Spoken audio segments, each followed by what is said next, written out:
Hello, little beans. It is I. I'm here to preside. Are you ready for a time? We're gonna have a time. What's up, Kodiak, over in the YouTube chat? How we doing?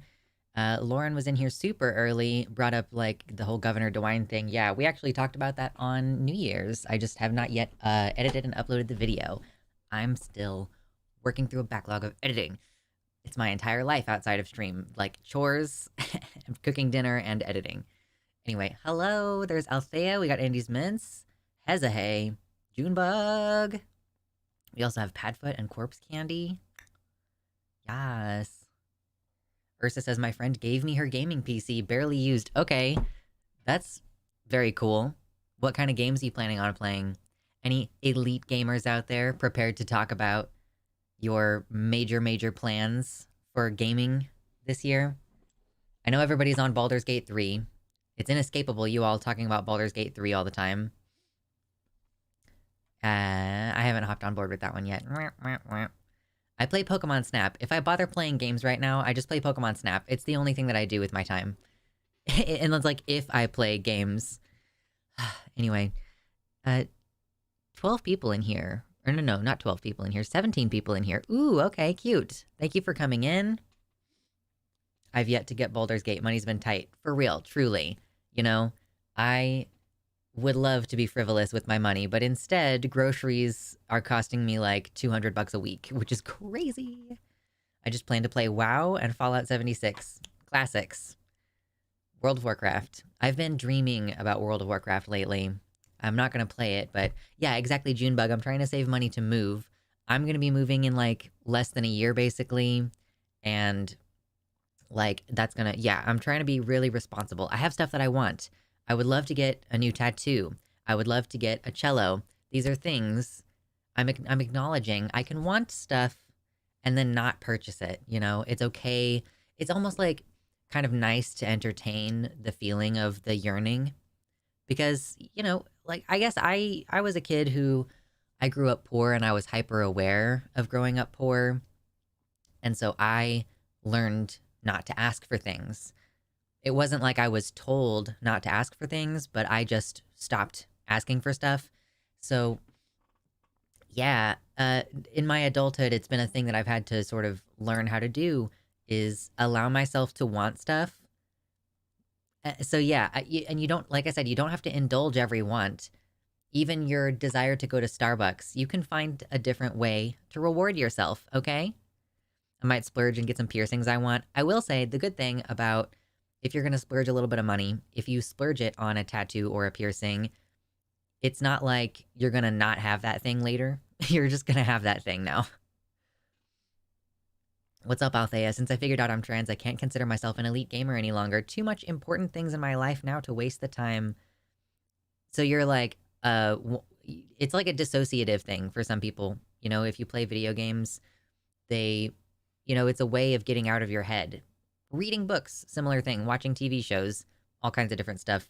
But, you know, video games, I have found, and I've seen other people, you know, if you get really depressed, you start playing video games because it's a means of escapism for some people.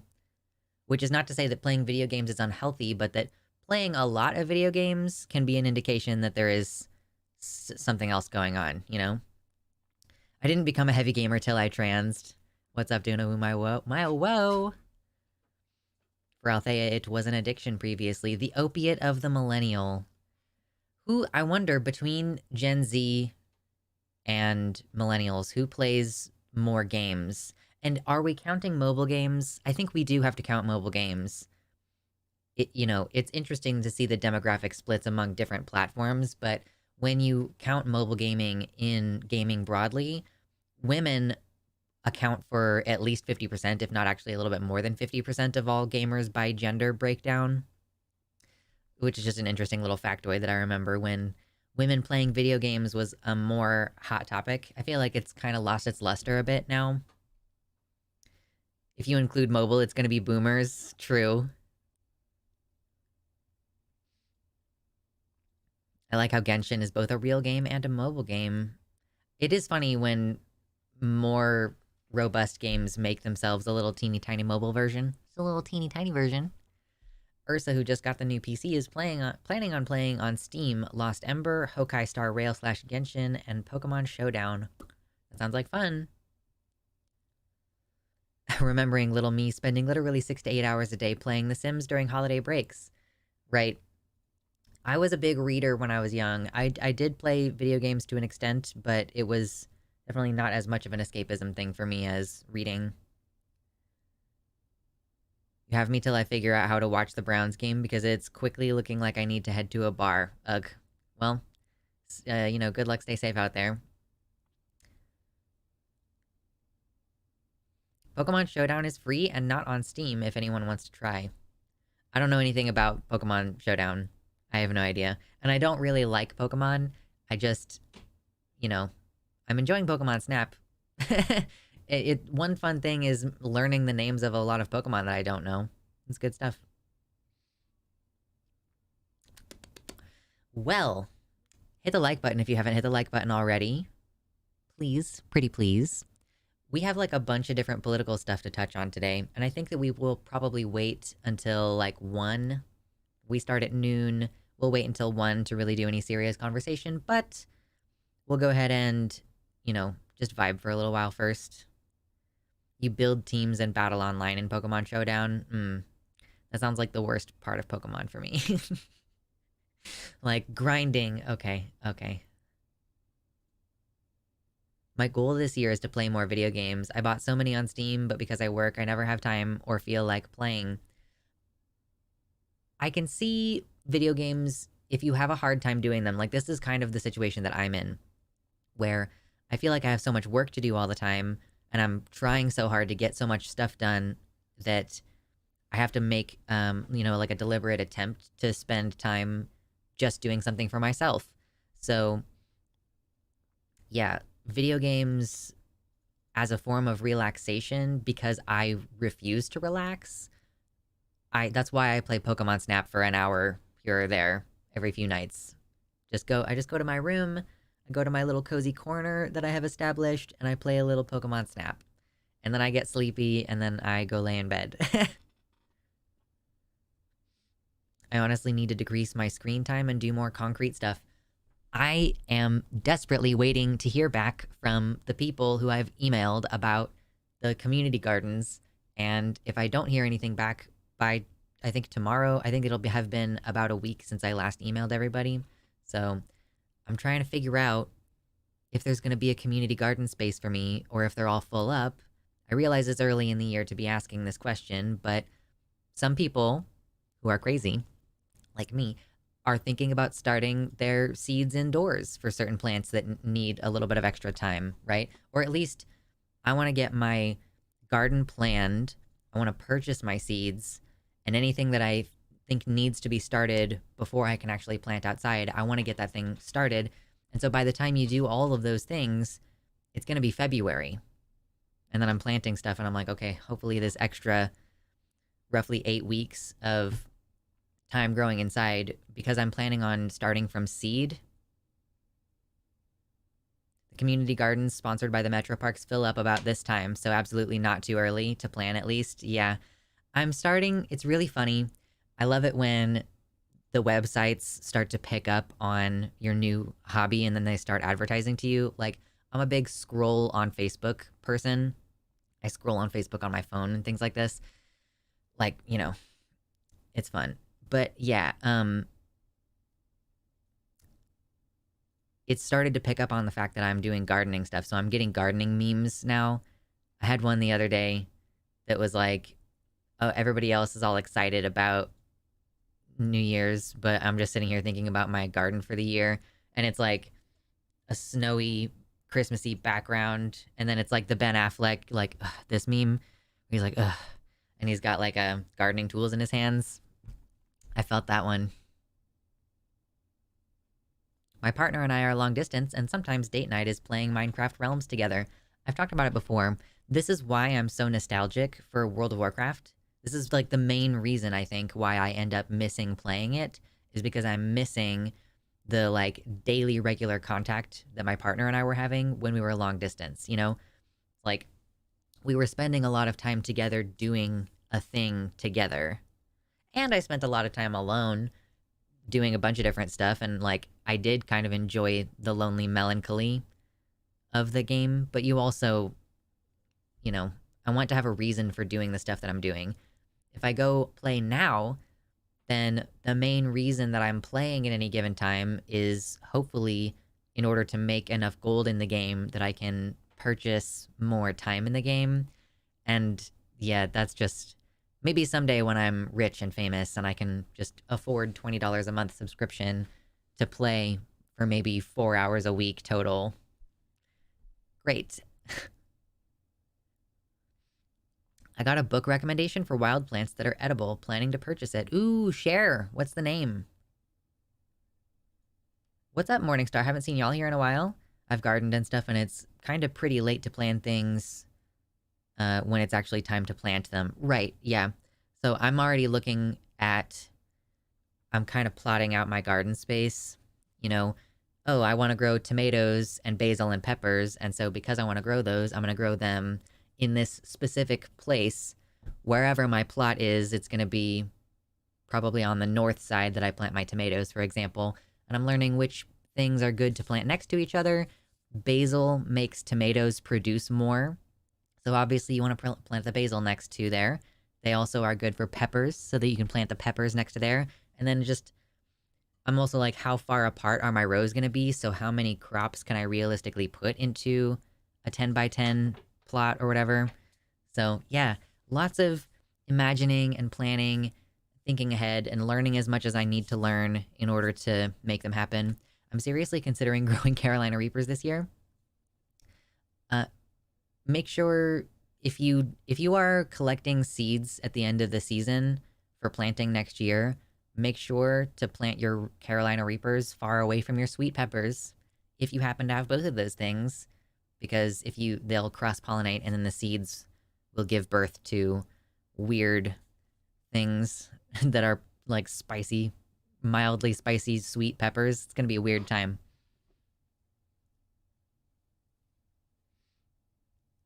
I used to have a good companion planting book. I've basically just been Googling a bunch of different websites, and then I have a spreadsheet, and I'm typing, like, found a site, pirating the stream. The stream? We need reapers in the Carolina state houses. Shh, listen, it would be delicious for them to eat those. I've become addicted to pepperoncinis. They're pretty delicious. They're pretty yummy. Spicy peppers. Hello. Hit the like button, please. There's like 34 people in here and about 22 likes. Please, bring the energy, okay? Let's do it.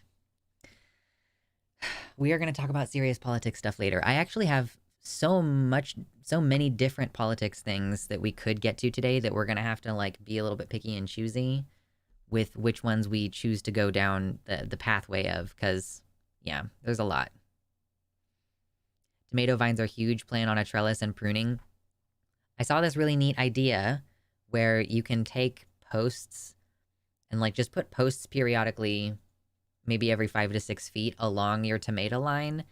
And then you can take like twine basically and tie it around the post, and then have the strings, like 2 strings of the twine just kind of like sort of pinching around the stalk of your tomato plant. And that way you can like prop them up along the line just using like a taut string, basically. Seems like a really inexpensive way of setting up your tomato plants. But yes, they do generally need support. And they grow tall, so you don't want them to... You want to plant your tall stuff on the north side of your garden so that it doesn't cast shadow, because the sun, if you're in the northern hemisphere anyway, the sun is going to be coming from the south. So plant tall stuff on the north side. What's up, Jade of Awesome?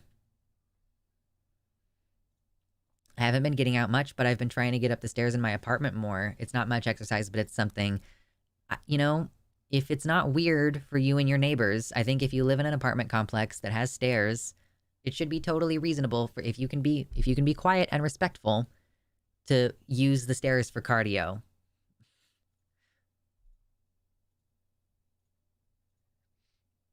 What Side the Sun Shows Up gives me major Emperor's New Groove vibes. I haven't seen the Emperor's New Groove in such a long time.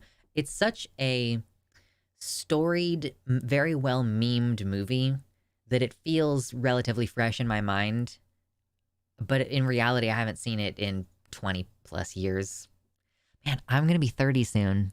That's so fun to me to think about, is I'm going to be 30 in 2.5 months or so, just about 2.5 months. I'm getting old. Does anybody have recommendations for eye cream? Oh my god. Watch it again, it's so good. I know. I'm 29 in a month. High five, Violet. Yes. What's up, Mackenzie? Y'all who are just coming in, don't forget to hit the like button on the YouTube page before you come over to the website to hang out in the chat. Corpse Candy is 30 next month. Look at all of us. Finally, I turned 27 this year. I'm basically 30. That is actually how I felt. Well, so 27 to me still felt like, okay, this is halfway between 25 and 30, so it's kind of whatever. But when I turned 28, I did start to feel like I basically am 30, you know? It's if you were to round up, it would definitely be toward 30.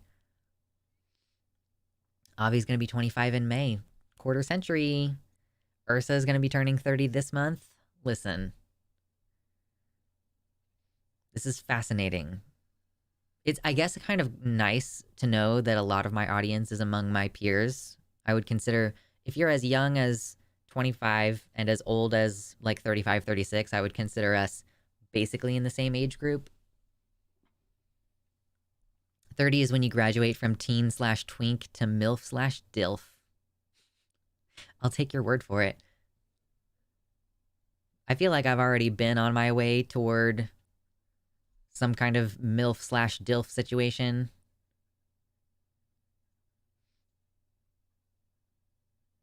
SPF daily is the best thing you can do to prevent aging. Sun protection is a very good. I believe someone commented on my second channel. I have a second channel, by the way. It's called Luxander 2. We've been posting some of the conversations we have on stream about surviving in the future when there are likely infrastructure collapses and supply chain disruptions and all this. And someone commented on one of my videos recently and was looking for people to spitball ideas about how to do sun protection in the future. And I think the basically answer is stockpile SPF if you can. Have, I would say, invest in SPF protectant clothing. So just plan on doing full coverage of most of your body most of the time. And then, yeah, for like sun protection of your face, stockpile. And then probably also, listen, I think that we do need to be willing to pivot on how we're going to source certain things. Like shampoo, for example. How are you going to get a hold of something that's going to meaningfully clean your hair in the apocalypse? I don't know what sulfates are, much less how to make them and put them in my shampoo. So how do we get those products? What kind of natural products can we use? So is there some plant that grows that we could put its juices on our skin and it would protect us from the sun? Like, I don't know. But my mom makes soap. I'm all set indefinitely. High fives. Olive oil can be good for hair. Rice water is good for hair. There's those ginger plants that have you can like squeeze the top pink thing and a bunch of like goop comes out. It's called a shampoo ginger plant because people use that stuff on their hair. Can I remove the DHT from testosterone so I don't lose head hair? I feel like I'm losing a lot as is. You can do finasteride if you are going on testosterone. I would not recommend going on it as soon as you start T, but if you start to notice some hair loss, you can talk to your doctor about finasteride. It's a pill.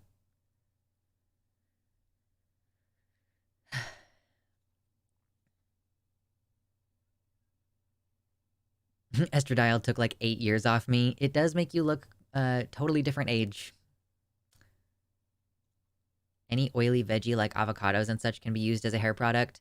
So, food is not it like the molecules in food are too big to penetrate your hair. So they could put some kind of oil on the surface of your hair, but it's never going to absorb in. Like unless maybe if you refined the avocado and then had only avocado oil, perhaps. But yeah, been learning a lot of different stuff about the science of hair. How will we get the hormones in the apocalypse? Vampirism? Well, you girlies have it easy because, like, you can just drink horse pee. Jojoba oil is pretty good. Yeah, it's pretty good for hair. You don't necessarily want to put pure jojoba oil on your skin, but yeah.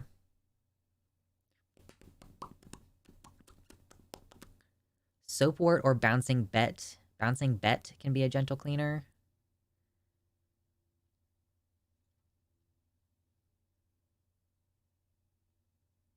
I gotta make some homemade dog food, so I'll just be lurking. Nice. Have fun with that. Yeah, give me some serotonin and dopamine oil, please. Uncomfy says, I'm going on tea soon, and hair loss is a concern for me, but I've finally reached the point of I'd rather be bald than not go on tea. Right. And like I say, you can take finasteride, which is a pill, and in combination, if you're not worried about, transferring it onto a cat, for example, minoxidil, which is topical Rogaine, it's just like a liquid that you put on the parts of your scalp that are losing hair. And yeah, you just have to be careful not to touch your scalp and then touch your cat and like not let your cat rub against your face if you're putting it up here. Wash your hair with water for particles and use ginger solution about once a month. I've kept my dreads clean that way for years now. The scalp gets way less greasy when you don't wash all the lipids off daily. Yeah, I'm not like a wash your hair daily kind of person anyway. I wash my hair twice a week, maybe 3 times some weeks, but usually about twice a week.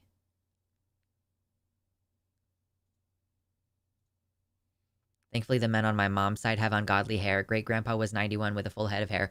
The thing is, Uncomfy, some folks maybe don't know this about if you're trans male and you're trying to figure out your genes for baldness, folks always say, oh, look to the men on your mom's side of the family. Why is that? Well, because the genes for baldness are carried on the X chromosome. So if you were assigned female and you start like testosterone, you are likely to have 2 X chromosomes, and therefore you are having to look at both sides of your family because you don't know which of those genes are going to be more powerful than the other ones. Yeah. So if both sides of your family have good heads of hair, then you can feel assured. But if one side is balding and the other side is thick, you don't know how it's going to turn out for you. Does anyone know if you can take minoxidil temporarily rather than continuously if you're on MTF HRT? Because I know with T, you got to basically take it forever. I think with girlies on estrogen, you're probably just kickstarting it into motion. We're having a little hormones and stuff conversation right now. By the way, if you're just coming in, hi, hit the like button. We're going to talk about politics shortly. But for now, yeah, so if you are, I think that with minoxidil with girlies on E, you are kind of stimulating the growth that was already probably going to happen. So if you do have low testosterone, then you're probably going to not lose the hair over again. But I don't know, I'm not a doctor.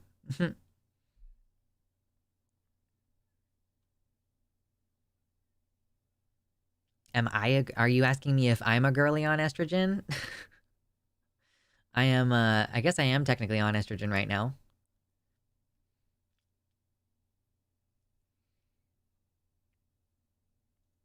I'm lucky that I'm taking estrogen. My family has lots of hair loss. Was extremely close to having hair loss if I was still on T. Yeah, it makes a big difference.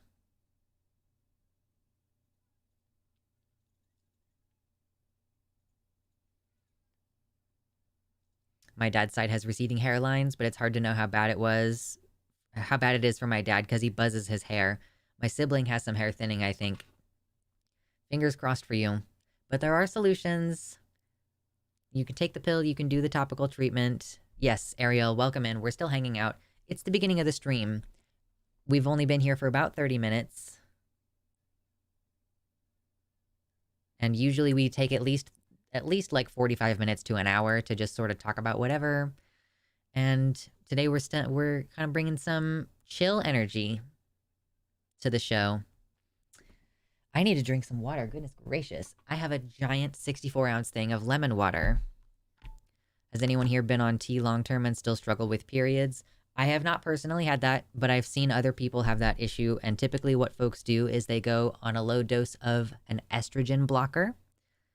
But talk to your doctor. See what it goes. Andy's, did you get another merch order in the mail? I have merch now, by the way. I need to buy some for myself. I will, when Patreon money comes in tomorrow, I will buy myself like something off of my my merch store. It's not free for me. I did get a sample credit, but I already spent it, so. Yes. Mackenzie's gonna get a mug. Do trans men still get periods? Most of the time, no. Sometimes, yes. You can address this by taking either adjusting your testosterone dose or taking an estrogen blocker.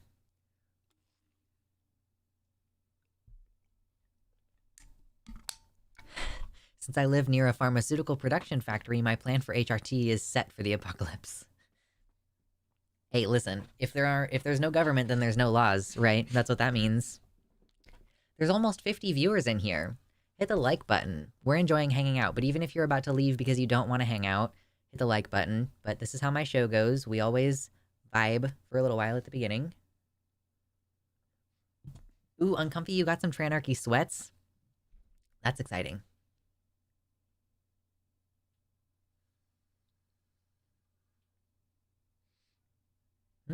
I feel many cis women would dose up to the gills with that info. This is the thing.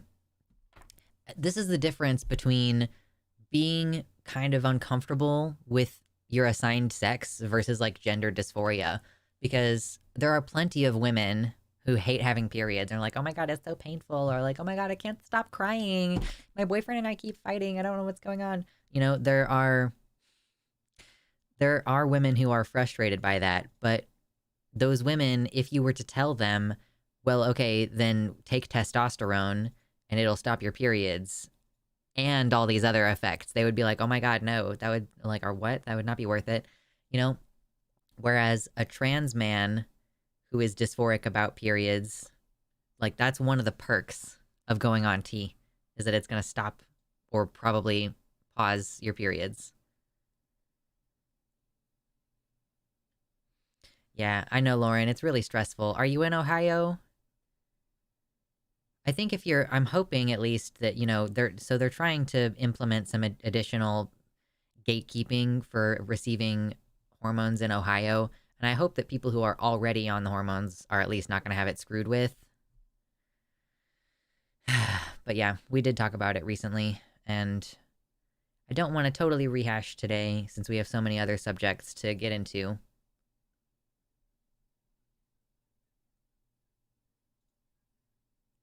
Am I weird for not having dysphoria about my periods? I just want to get rid of them for pain relief reasons.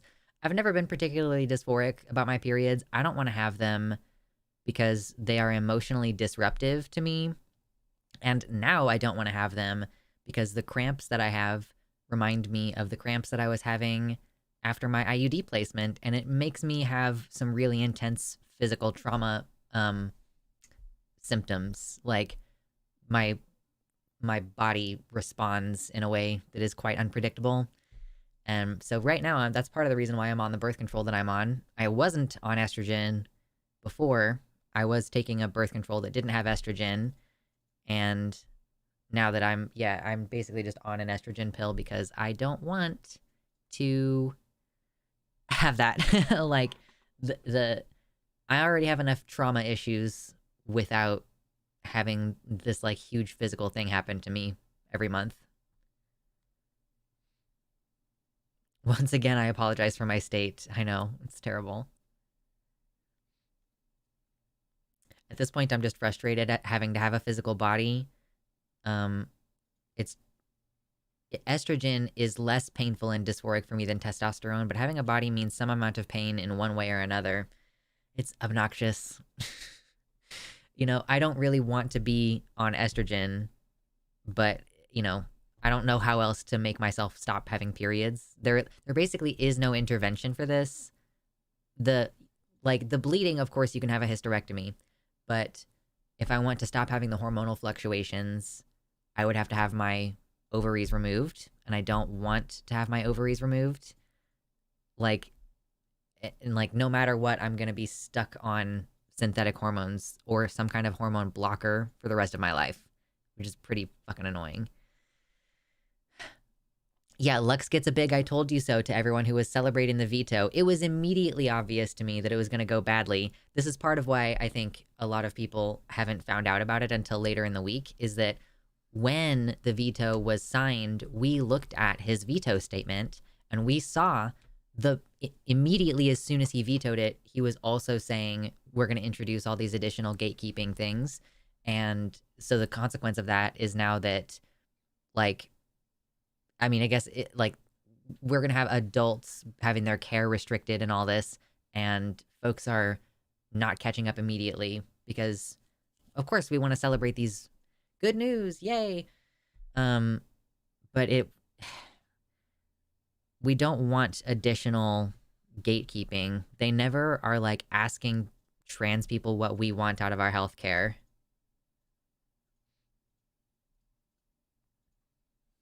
Yeah, the body stores trauma, for sure. Having a histo before menopause increases your chance of dementia. Interesting. I discussed it with my doctor because I have terrible periods. Luckily, found birth control that can stop them. Really? That seems quite strange to me. That feels like hysteria. You know what I'm trying to say? It just seems like a thing that would not be real. COVID increases your risk of dementia, It's like...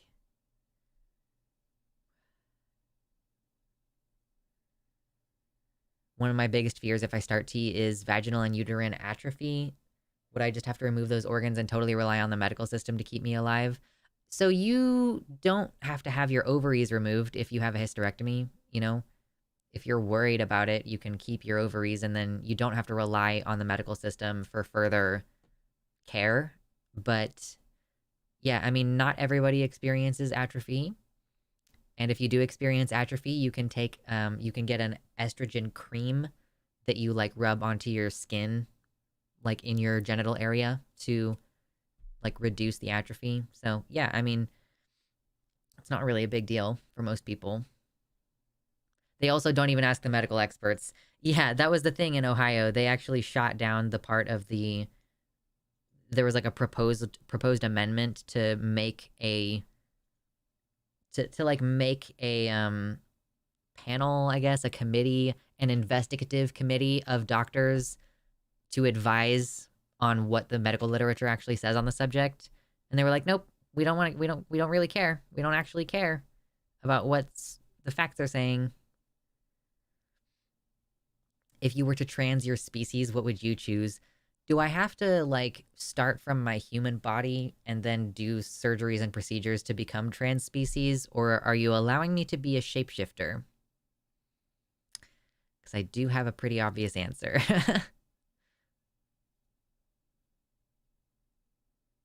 Animorph style?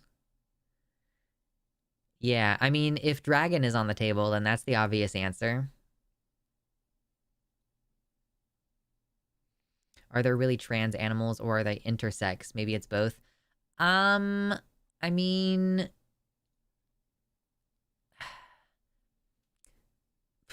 that's an interesting question.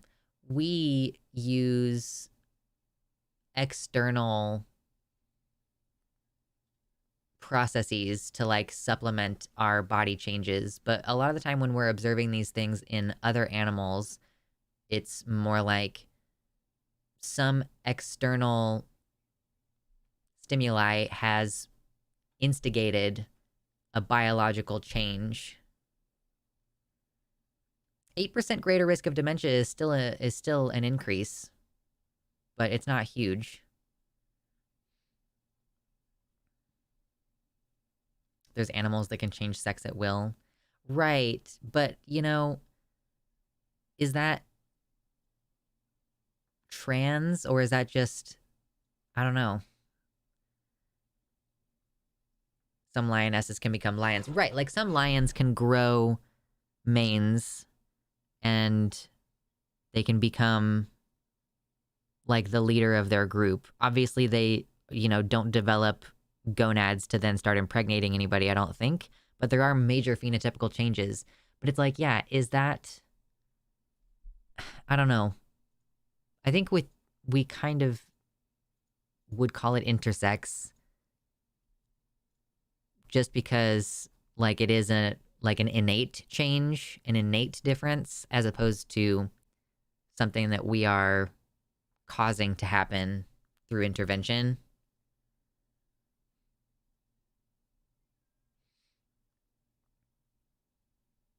I wouldn't be surprised if dolphins and whales could have a social gender. Maybe.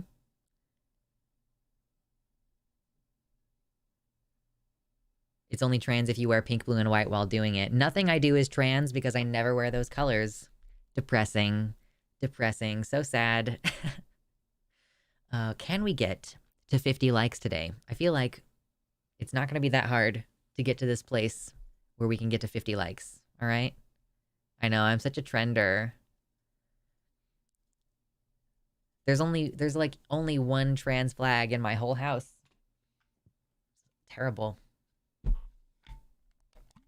Drink more water. Hail, hydrate. Of course, the goal is to get to 69 likes, but first we gotta hit 50, That's the ultimate goal. Get to 59 likes. My hair is so ridiculous today. I'm trying to get it to stop being so fluffy and stringy, and it's just struggling.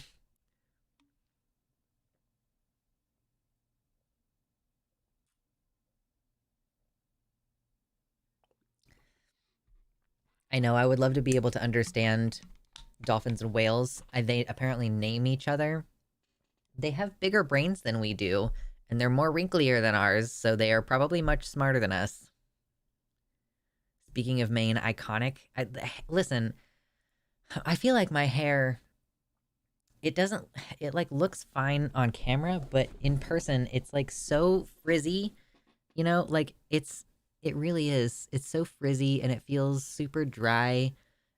Today I did a hard water shampoo, and then after the hard water shampoo, I did a hair mask. Now, because the hair mask was a 2-ounce bottle, skinny, like the bottle's like this big, this is how big the bottle is.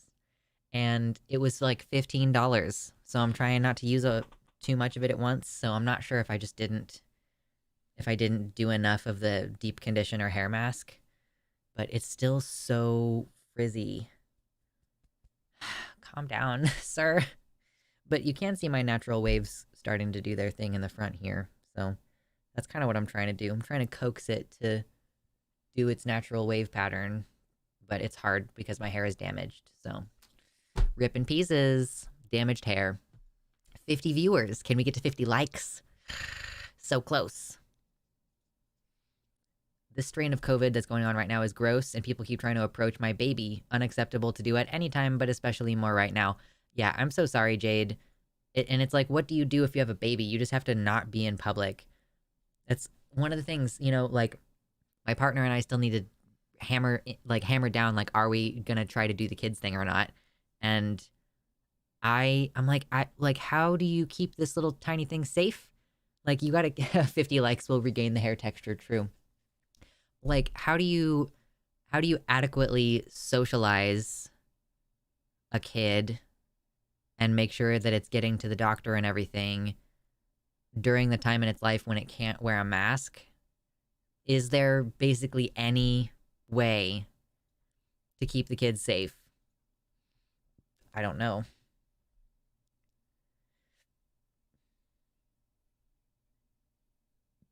Excuse me. I'm sick at home from my flu and COVID booster vaccines, but I'm allowing myself to goof off and play games all day. You gotta rest. It's good. try finishing paste for the hair. I just comb that in and it takes out the frizz. Leave-in conditioner actually helps.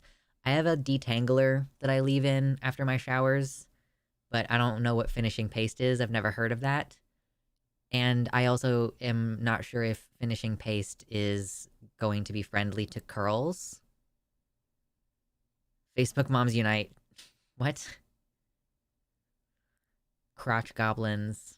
True. Have fun at the store. I have not seen the Metal Gear Solid remake. I'm not really into Metal Gear as a franchise. I don't even brush my hair, Ariel. You're like, use a different kind of brush. I'm like, I literally don't even brush my hair. And like that, because that's part of the problem with curly hair is you don't really want to brush it. A light hair wax. Okay. Is finishing paste the same as hair mask? Because I use that and it's amazing. I don't know. Yeah, like I used a hair mask. I tried to get a nice one.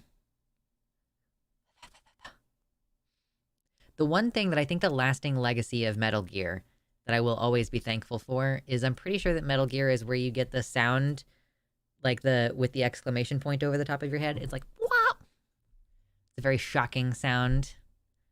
People used it a lot in their videos for a while there. I'm not going to try to find this clip of it, although I want to. You know what I mean? I didn't realize you had curls. Never mind then. Yeah, like, my hair is damaged, and so it's not wanting to do my waves. But I'm trying to encourage them. That is Metal Gear. Okay, I knew one thing. Yes, exactly. What is that called? Bernie? Burn. Oh, true. Between the diseases being encouraged and the archaic reproductive health care laws, Republicans are returning us to the days you had to pump out 8 kids for one to survive. Right. You know, I'm thinking if we're doing the whole climate collapse thing, and if we're going to have a lot of people dying and all this kind of stuff, if my plan already is to prepare for the apocalypse situation, it occurs to me, you know, if we buy the land and we set it up to be if we set it up to be self-sufficient and we make our own food and we have our own water, so we are not affected by any of the infrastructure collapse or anything, like, what's going to happen after we die? You know, are we going to put all this work into establishing a way to survive the apocalypse, and then when we die, it's just going to be reclaimed by nature? Or I guess that's the appeal behind starting the commune thing, is that, like, even if I die, then we have, like, a village. Or the other thing is, like, yeah, having a kid so that you have someone to give it to, someone to, like, keep taking care of it, to, like, keep living after. Yeah, you can always start a commune and raise some orphans. That's the thing. I'll just adopt some orphans. Put them to work on my farm. Yeah, with the whole great replacement theory, they do unironically want white women to be pregnant every year that they're physically capable of doing it. Lexi, good luck to you going to the grocery store in full makeup for the first time today. 25 years old in Ohio and on HRT since Halloween. I think that you'll be good.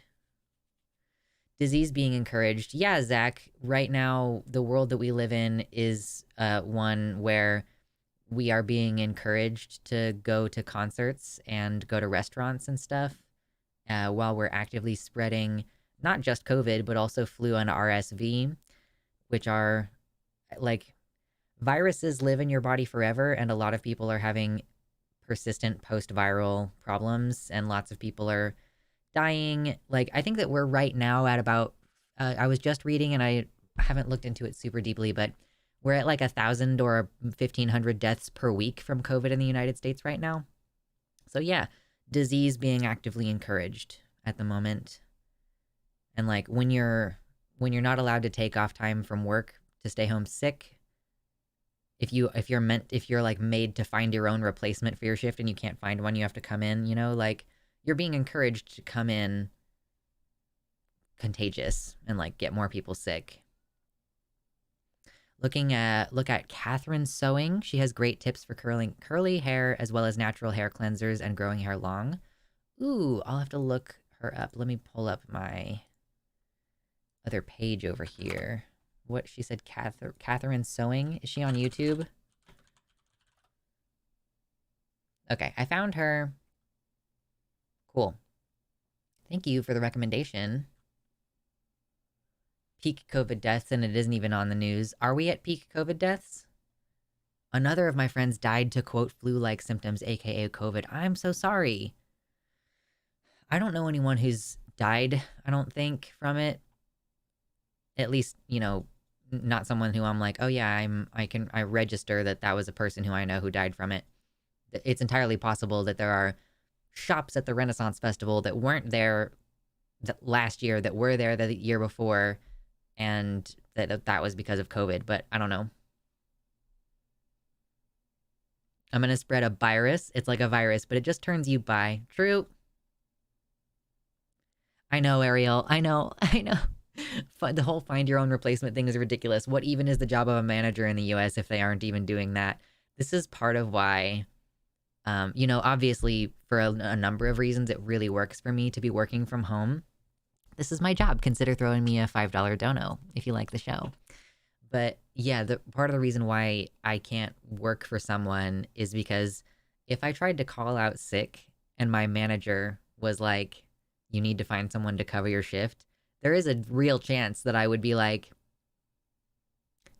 so when are you going to give me a raise now that I'm doing your job for you? You know, I would just be like, what? Like, I don't know how I would put it exactly, but the vibe would just be like, that's your job and not my job. So I'm calling out sick and your job is to find coverage. What is the point of having you as a manager if you're like, your job is to manage the schedule? So yeah, I was having a really hard time when I quit retail. Like, it really hurts you as a person. Like, it hurts your soul and changes you as a person. What's up, Trans Cat Dad? Hello. Yeah, working retail and customer service roles, it really like hurts your soul and makes you become like a completely different person. So I didn't like how like being treated the way I was being treated was making me feel.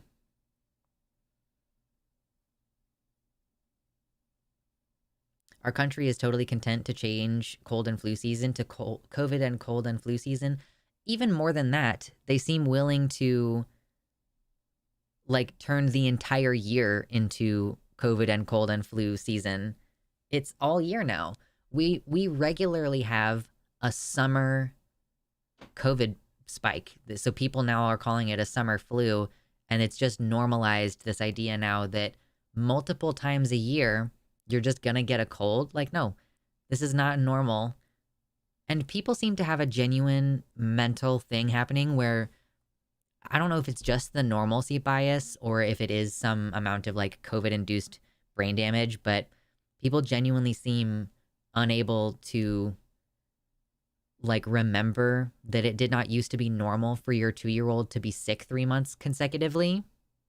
Yeah, working in retail is very emotionally damaging. It's tough. Working at Hot Topic messed me up. I don't feel capable of applying to jobs anymore because they had me sign something saying they would follow ADA, but then they literally started violating the policy. In that case, you, I think, can get a lawyer involved who will, like, basically they'll take a portion of your settlement when you win, but they, you know, you don't have to pay for their services initially. But breaking the ADA seems like usually a pretty obvious court case, you know? What's up, Mark? Welcome in. Yeah, brain damage? You mean bimbo maxing? Bimbo maxing. Working retail is what I imagine circus animals feel like, doing tricks for crumbs. And you gotta keep a smile on your face. You gotta keep a good attitude.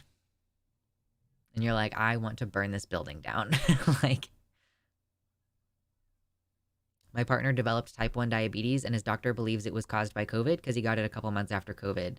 I have heard that I've heard it mostly for children, not so much for adults, but that having yeah, like having COVID can cause you to develop diabetes. I've definitely heard it in children.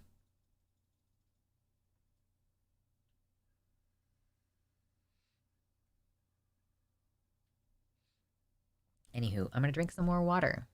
Y'all should drink some more water too. And hit the like button if you haven't already.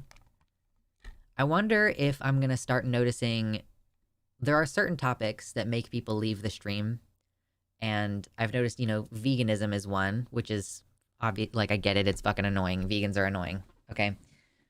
And then it seems like I lost like 10 or 12 viewers just now talking about COVID, which is fascinating because one of our topics today is actually going to be COVID.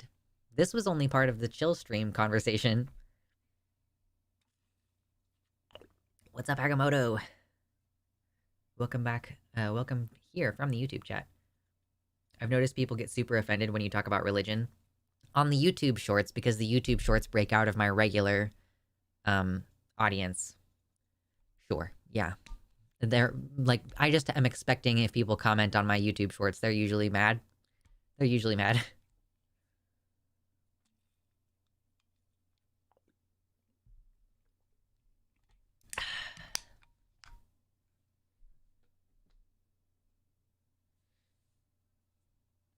Can be hard to give pushback without being dogpiled. On what subject, Zach? Oh my god. Trans Cat Dad says, I wanted to tell you a couple days ago, an adult man said to my face, "You're trans, but you seem like a good person." Oh my god. They've really just brainwashed folks into thinking that the only reason you would be trans is because you want to do weird stuff to kids. Like, it's the only reason they can imagine. So, like, of course, they've associated being trans with being fundamentally a bad person. Do views on your site transfer to YouTube views? Yeah, they do. If you're watching on an embed, that counts. Good, talk about religion more. Yeah, I'm sure that we're going to end up doing it. I tried to fight with some of the commenters on a vid of yours, but you disabled the comments. Yeah, it was pretty annoying how many people were just coming in and repeating themselves. At a certain point, do other people do this? If I'm on Twitter, for example, or if I'm commenting on a YouTube video, if I see that a bunch of other people, like, I'll read the comments and I'll go, has anybody else said this thing that I would plan on saying? I do that if I'm planning on making a joke. I do that if I'm planning on making a criticism, particularly if the post has a lot of responses already. I go through and I'm like, oh, you know what? There's 6 people who have said the same thing that I was planning on saying, so maybe I'll shut the fuck up. And so when people are in my comments, I'm like, how many of you think you need to say the same thing? LOL, I can tell by looking at you that you're a lefty. Like, LOL, you're wrong. LOL, but actually you're wrong. You know what I mean? Like, how many times do you need to say the same thing? Or that you need to, like, pile on to other people saying the same thing? But there have been a couple times where even I tried to respond to one of the comments on that video, and it was like, no, you can't. And I was like, you know what? That's right. I made a good decision. I don't need to be engaging in this argument anymore. Just make one comment a day and then copy paste it to every comment section you're in. I was doing that a bit. It was the whole concept of male versus female sports, right? I am introducing this idea because I read a study that indicated that, testosterone, while it does make some difference in performance like results, it is not the be all end all and probably not even the primary factor in sports performance because there's such a disparity between funding and access between male and women's sports, like males and female sports, that has a pretty severe impact on women's just like their ability to perform. And, it's hard to study truly what the difference is between male and female performance if you have basically the entire time that we all grew up, when the girls were in elementary school, middle school, and high school, not even looking at the college or the professional level, the entire time they were growing up, they had worse resources, they had worse coaches, they had less funding. So it's hard to study it in an honest way because there are so many variables that need to be accounted for that are usually completely ignored when we study this.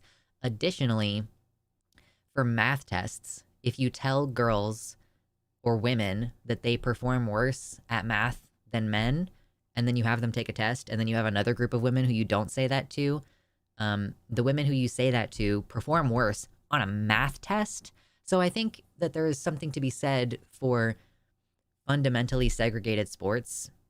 I think that the fact that you're in the women's sports in the first place is going to make you perform worse, because fundamentally the existence of the women's sports is saying you will never win if you compete against men. You will never be as good as men.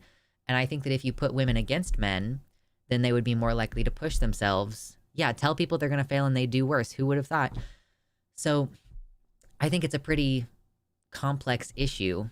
And so many folks are just like, LOL, there's such an obvious difference. LOL, that one time Serena Williams lost to so-and-so. Like, I just, frankly, the thing that gets me about it, the thing that just makes me, like, the thing that just makes a haze slide over my eyes, and I just completely, like, stop paying any attention, and, like, I can feel myself just, like, not caring anymore about the dialogue, is the complete lack of imagination.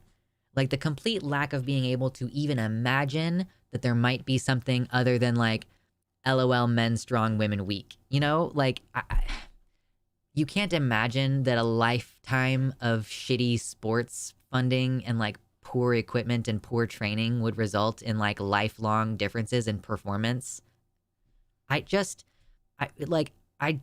really am getting tired of how fucking violently stupid people are, I think, is part of my problem. I'm blocking people way more often on Twitter than I used to, for a lot of different reasons, because I'm just increasingly feeling like I don't see how we're going to be able to have any conversations with these people. I don't see how I'm expected to, like, try to live in the same country as some of these people when it comes to things like anti-trans rhetoric, when it comes to COVID, when it comes to climate change, when it comes to very basic concepts like that there might be more than literally one variable determining sports outcomes. I'm just like, yeah, I am done talking to any of you people, really. Like, and I can kind of see, people, I saw in Vosh's subreddit that folks were upset that Vosh is not doing debates this year, It's like, yeah, I don't, like, care about having these dialogues anymore. It's not productive. It's not going to change much. Like, I'm so much more interested in materially providing for myself.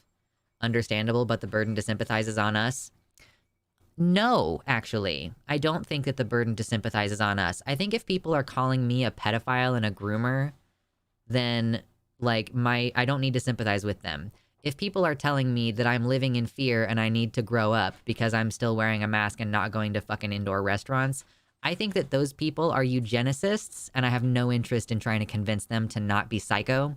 Like, I think that that's fundamentally some, like, psycho shit behavior to like, attack other people for those very basic personal choices.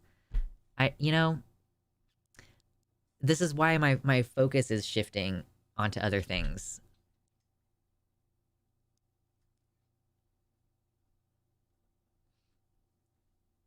What if we abolish time? Do you think the world would decay into anarchy, or would we still have some structure? Andy's, you're bringing me Twitter discourse. I saw the time discourse happening on Twitter.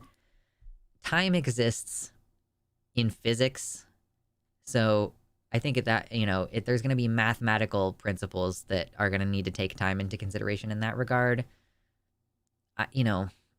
I think the way that we do daylight savings is stupid, but I pretty much don't have a problem with the way that we track time otherwise.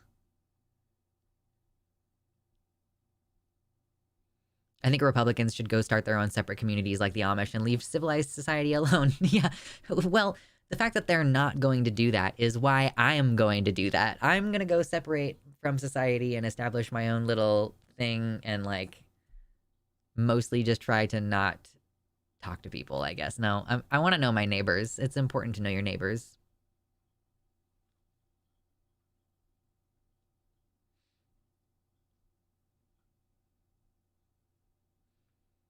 It's about them being existential enemies. There's no world in which we live in peace. It is fundamentally existentially us versus them.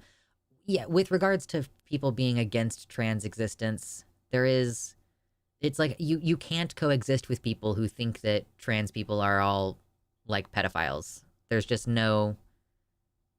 like no way to get through to those people as a trans person. Maybe some cis person out there can explain to them why they're wrong and convince them, or maybe their kid's gonna come out and that's gonna totally change their perspective or whatever. But yeah,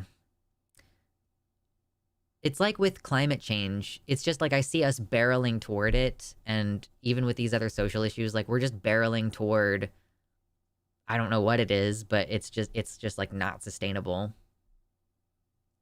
When do we start the commune? Listen, I know that Donou Umayowo was talking about how the nonprofit that they work with is trying to like they're starting a commune up in Washington. Even a lot of well-meaning cis people are incredibly stupid and use turf math in my experience. Yeah, we can reach out to the people who have good intentions, you know? I think. A big maybe on the commune. Okay. Good to know that it's a big maybe, but they're talking about it. Lots of people are brewing some ideas. Does it make me a villain to not want to debate my existence constantly? Right. Like, even with stuff as small as like spoiler warnings, I've recently realized that I think that people are just mean and they don't give a shit about other people. I was just commenting. Someone else was complaining about the lack of spoiler warnings, and I was just going, hey, here's my logic. You know, there are people born every day who haven't seen this thing, and if we want people to join in the community and have fun, then, you know, spoiler warnings are a better way to accomplish that. And people are just like, no, and I hate you, and I refuse. And I'm like, it would literally take you 2 seconds to be considerate toward other people who might not want to be spoiled on this thing, like who might be interested in watching it eventually. And I'm like, not like, you know, I might tell you a couple of times, this is a very basic issue of consideration, and it doesn't take very much effort for you to do it. And then they double down a couple times and they go, yeah, but I'm not going to. And I'm like, okay, you are a terrible person because you can't take a split second to be just a little bit considerate of other people and like invite more folks to get into this thing that we're both into. Like, I am tired of trying to explain to folks that they need to care about other people. I think that's the fundamental split. When I'm sitting here lamenting, oh, people on like the trans issue and the COVID issue, like I can't live in the same world as you people. It's the fundamental lack of compassion that I'm like, I don't know how to fix your soul. Like, I don't know how to fix your heart to make you not be the way that you are, which is like really hateful and inconsiderate of others. So it's not like it only works online to an extent. Like, how do you exist in a community with like a local community with people who are like that? There is realistically only so far away from other people you can go. I don't know. It's hard. Oh yeah, hopefully, of course, to have commune chapters throughout the country. You know, there's not going to be just one commune. There's going to be lots of folks trying to start something self-sufficient. Yeah, they start from the position that they don't have to justify their hatred of us. There's nothing to change their mind on when they don't even see us as human. Yeah, it's just weird. I don't really know how to live in the world with other people who don't share my same fundamental values. And again, it's the whole, liberals and progressives being accused of being so radical. Like, my views are, leave me alone. Like, do you guys remember that troll who came in here a couple weeks ago who kept saying, oh, trans people need to compromise on the bathroom issue? And I was like, here's the compromise, leave me alone. But that's the thing about not being able to live with people who are opposed to trans people. Like people who are willing to believe that trans people are fundamentally bad, to the extent that, yeah, they'll say to someone's face, oh, you're trans, but you seem like such a good person. How could you be trans? Did people used to say this about gay people too? Like, I have to assume that the rhetoric has not changed significantly. That people would be like, yeah, what do you mean you're gay? You seem like such a good guy. Like, okay, I was not aware that these things are supposed to be mutually exclusive. What even would be the compromise on the bathroom thing? I think that the compromise was like, if you do a good enough job of, usually the compromise is like, if you do a good enough job of looking trans, or of not looking trans, then it's okay for you to use the bathroom. Or they'll offer like, oh, you should have a single sex third space. I don't know. I don't really understand what his deal was. But usually it's like, well, if you put in the effort to really look like a woman, then whatever, it's fine if you use the women's bathroom. Or segregation. Yeah, that's the other thing. I would not be an anarchist if I weren't oppressed as a trans person. I am far more extreme as a person, to the point I can't go back on it because of how I was treated. They made their own enemies.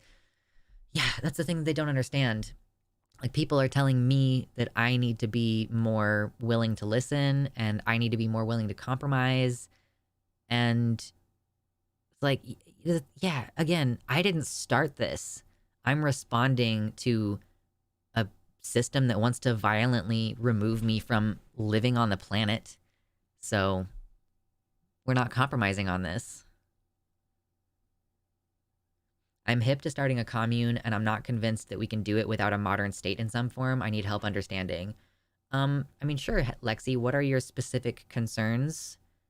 So let's define our terms. By commune, we usually mean like 100 to 150 people at most living in a sustainable area where most people are contributing some form of labor to like the survivability of the group, right? And then by a modern state, let's just assume that you mean like something structured like the United States government, and it having local branches in the state and municipal governments. So with those, understanding our frameworks, can you help me understand what your concern is about, like, did I say forced labor, or did you invent something that I didn't say? Okay, I was like, the sarcasm coming after the message. I was like, what is wrong with you, dude? We had a troll in here recently, so I'm like, sometimes you tricky little people. Yeah, so but what is the conflict? Like, why would you need a modern state in order to influence like what's going on a commune, I guess?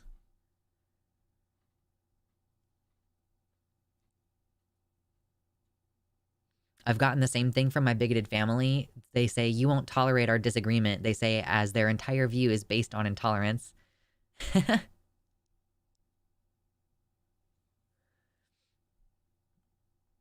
Even if I wanted to compromise, evidence shows pretty strongly that no compromise actually is enough to get peace.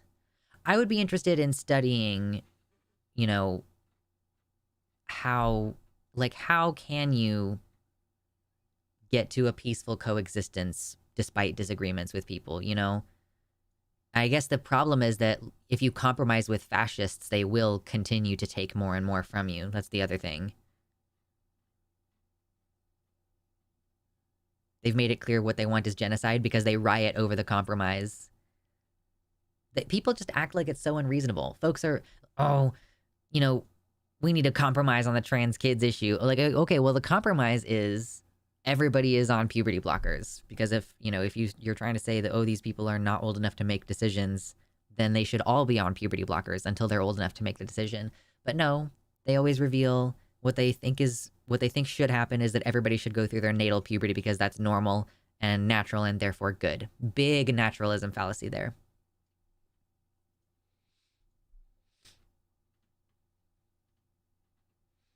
No worries, Lexi. Yeah, the ads go in automatically. I don't have any control over that anymore. Oh, sure. Yeah, the compromise in this situation is that they mind their own fucking business, but that is radical for them. It's because they're always going to equate it back to harm to children. I genuinely think that a lot of these folks who are anti-trans still earnestly believe, and I've actually had people say this in my comments recently, so I'm not even like speculating, people genuinely do believe that folks are not trans until they decide to be after they're 18. Like, there is no such thing as a person who is intrinsically trans and is trans in their childhood.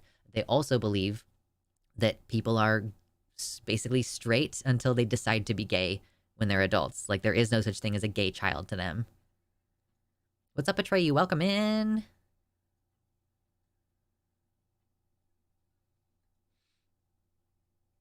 Yeah, it's unreasonable to these people, for the entitled parties who are used to going unchecked for their blatant hatred, to suddenly be told they are blatantly hateful. Therefore, I don't reason with them.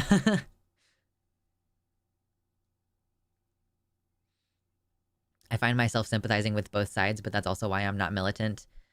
Yeah, I mean, I did try for a long time to sympathize with people who are opposed to my existence, but, you know, I'm tired of it. I don't want to think about them anymore. I wrote my thesis on child fetishization, futurism, and queer fear. Yeah, I like using children as a monolithic, like, symbol, and, you know, oh, this is for our children, a future for our children, mixing with the fear of queer people. Always gotta try. That's the only good fight there is. I mean, I just disagree. I just don't, I don't think it's my responsibility to be the one who's like, oh, let me make sure I understand you. I want to be understood. At this point, I even see sympathy towards them as a threat to my survival. Yeah, folks who are like, if you're like, I can see the perspective of these people who are super anti-trans, I'm like, that kind of means to me that you could easily be convinced that, like, usually the thing that I think that you're most easily convinced of is that trans kids shouldn't get healthcare. Like, oh, I can understand these concerns for children, and I can understand why they would want to not let their kids transition or whatever. And it's like, yeah, you've got your foot in to, like, they've successfully convinced you to start chipping away at our rights, you know, because it doesn't ever stop with trans kids. It always goes further than that. It's like when anti-abortionists convince you that, oh, well, of course, it just makes perfect sense. It's just natural. We don't want these women aborting their babies at 8 months right before they're about to be born. Obviously, we don't want that to happen. That's not happening, though. Nobody's doing that. So instead, what you do is you get the foot in the door, and then the Republicans are like, okay, well, you've admitted that the third trimester is too late. What about the slippery... Dude, the slippery slope fallacy? Zach, excuse me. It's not a slippery slope fallacy if they're actually doing the slippery slope. It's not the slippery slope fallacy. In fact, even for the trans thing, they're saying, oh, well, you know, you can't let kids do this. And then they're saying, yeah, well, actually the age of when your brain stops developing is age 25. They are advocating for that. And then in Florida, they just took away any Medicaid coverage for any adults. It's like, it's not a slippery slope fallacy because they're pushing us down the slope.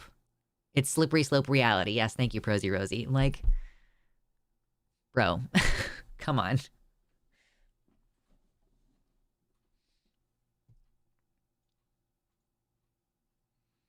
I tried for almost 2 years to convince a transphobe to respect me. It was taken as an attempt to control him and, quote, force him to go along with my lifestyle. Finally chose to honor myself and step away from this individual. Yeah, I think that when people can feel like they can feel that you're right, and they know that you're right, and that they should change their mind based on what you're saying, that's when they tend to shut down. It's like, it's when you bring them to the point where, like, they have no choice but to either agree with you or completely disengage. They will choose to disengage pretty consistently. The question is, riots when? When the fuck are we going to fight back? That's not my particular prerogative. My particular prerogative is to just go away from society. Like, that's my plan. So, yeah, I'm not the person to ask riots when.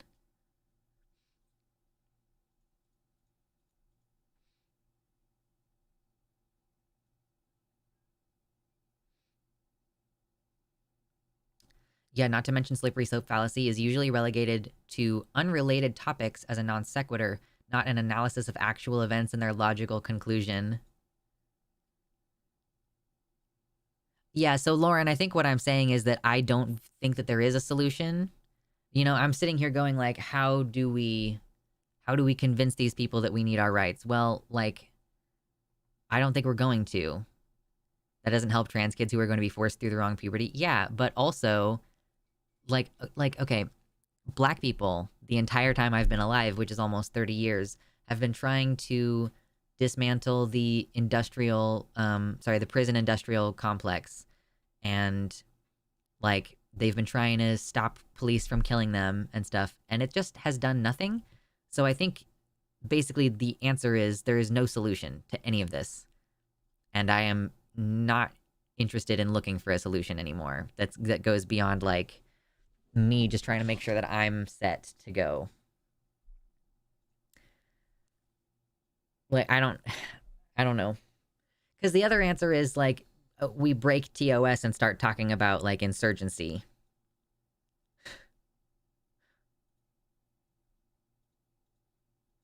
There's no slippery slope fallacy, just a slippery slope phallus. True.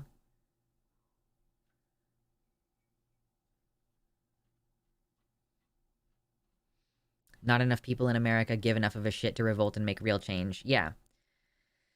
So, we just need to keep ourselves safe and try to establish, you know, access to whatever resources we need on a community level. We can continue getting people away from the most dangerous places and into the slightly more safer places.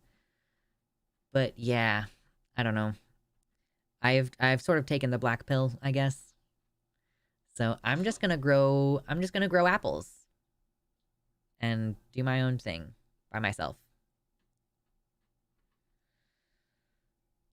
Because the thing is, like, okay, the alternative is like, okay, yeah, we keep voting harder, which isn't working, or we keep protesting, which isn't working, or we become violent, which is going to result in a lot of us dying. And are there enough of us to use violence to actually persuade anyone?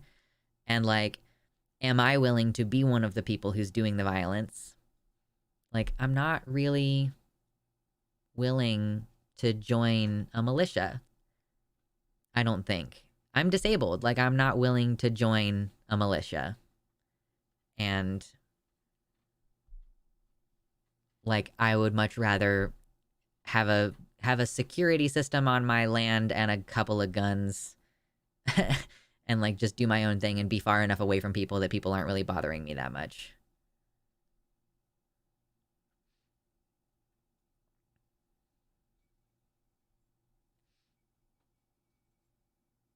My mom's got a house that has a large apple tree that still works. The apples are big, but not sure if completely edible. Come by for a bite. True. Yeah. Okay, let me type a little bit in my stream notes.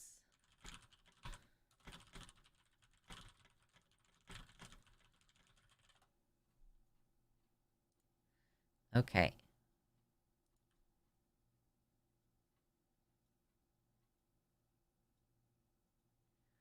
Have you seen the drama with Keffels and Zan? Nope. I don't really... There are some people in our community who are frequently embroiled in some kind of interpersonal conflict, and I avoid learning details about most of those. So, like, Xander Hall fairly frequently has some kind of interpersonal conflict, and sometimes it's very obvious that he's in the right, and other times I'm like, meh, I don't know, meh. And then Keffels is also someone who ends up in interpersonal dramas a lot, and that's not always her fault. But yeah, I don't really care to know anything about that. You're Nick Offerman's character in The Last of Us. Uh-oh, I haven't seen the show or played the game. I've won the drama, I know. I just refuse to engage. Okay, there's like 60 people in here. I want to get to 69 likes today. We got to 50. Success. It would also be cool if we got, like, one donation today. Like, one dono would be good. Oh, I literally said that, and then Mackenzie donated $6.66. Thank you. 666. From one trans homesteader to another. My weekly dono. I also joined the Patreon, but is that the best way to support you? yeah, so Patreon is amazing because I can budget around that money. Like I know for sure that it's coming in at this certain time of the month. Donations are lovely. They're unpredictable, you know. But thank you very much, and thank you so much for joining the Patreon. I'm posting more over there, or like I'm trying to post over there more often to create even more value for you over there. So enjoy that, and thank you again. Yes. Are you talking to Prosy? Okay, you haven't been around for a little while. I've been talking pretty consistently lately about like I don't have a homestead situation yet, but that's basically what I think I need to do in order to make sure that I live for more than the next 20 years. Actually, I started a whole second channel to post those discussions. So go find Luxander 2.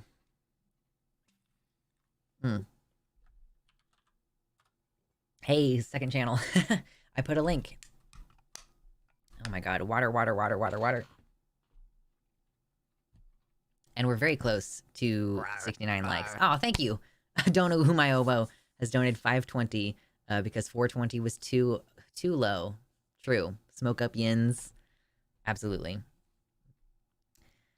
Okay, thank you very much. Let me add that to the total. 1186. Yeah, I can do math in my head sometimes. Appreciate you guys very much. Hello, Gayfesh! It was stupid drama that they both should have logged off over until Zan overstepped and signal boosted Darvo from Keffel's abusive ex. And then in his apology, he's like, boy, I really pulled a Keffels there. So yeah, it got bad. Yeah. I think, you know, like there are some folks who I just, you know, you can do your thing. And I'm so glad that you're doing your thing out there. And then we're not gonna, like, hey, Lauren, if you don't shut up, I'm just gonna permaban you. Okay? Chill out. I know that like there's like not everybody can be a militant out there on the front lines, okay? I choose to live. It's not like that's not also a rebellious act. No, not another Dilbert. Lauren told me that I need to grow some fucking balls because I'm not willing to go be a militant and like try to kill Republicans who want to legislate against me. Like what do you think is like what are you gonna do? How many people are you gonna have on your side? It's not convincing me to do something by being a huge fucking asshole. You know what I mean? Like, I'm not sitting here telling you that, oh, you're being too crazy and like you need to, I don't know, like, Jesus Christ.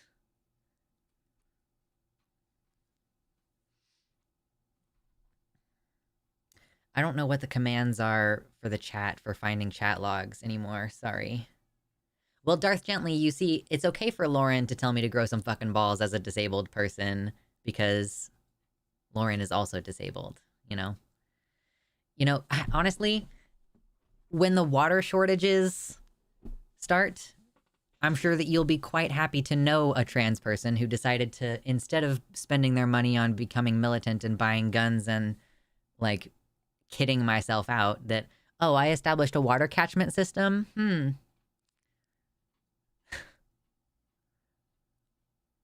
Okay, if you do it without the @ you can make it work. Cool.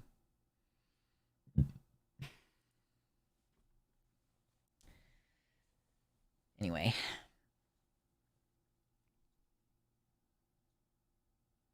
We don't need an army. We need people greasing the stairs in the Supreme Court. Get a little elbow grease in there. Anyway, oh god, we have so many topics that we can talk about today.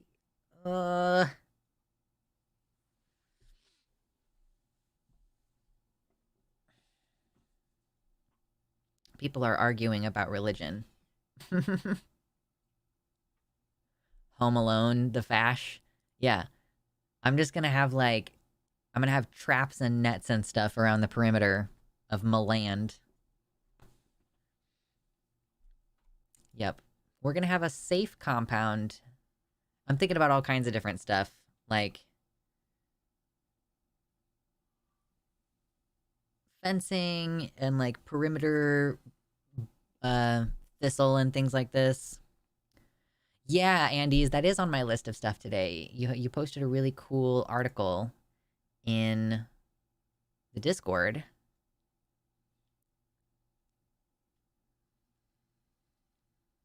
Yes, hell yeah, water harvesting. Oh my god, we got so many things today. Stonehenge in the Great Lakes. Yeah, there was a neat little article. We can cover it real quick.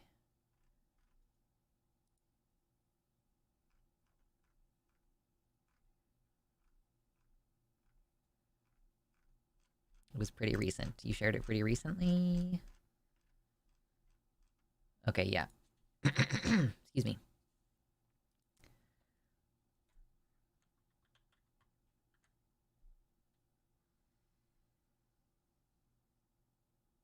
Conservatives are ontologically stupid. Change my mind. True. Gotta perfect and make desalination less costly as well. Yeah, I don't know. There's so many different ways to produce water, and like desalination, I mean, I guess, yeah, that's gonna end up being a thing that's really important for us to do. There's some really cool stuff in American riverbeds if you look into it. I'm sure that there's all kinds of neat stuff. So let's look at this real quick. In Michigan, in one of the Great Lakes, there has apparently been a Stonehenge-like structure discovered, 9,000 years old, and it's in Lake Michigan. The picturesque waters of the Grand Traverse Bay have long harbored stories of maritime history, with dozens of known shipwrecks bearing witness to its bustling 19th and 20th century maritime trade routes.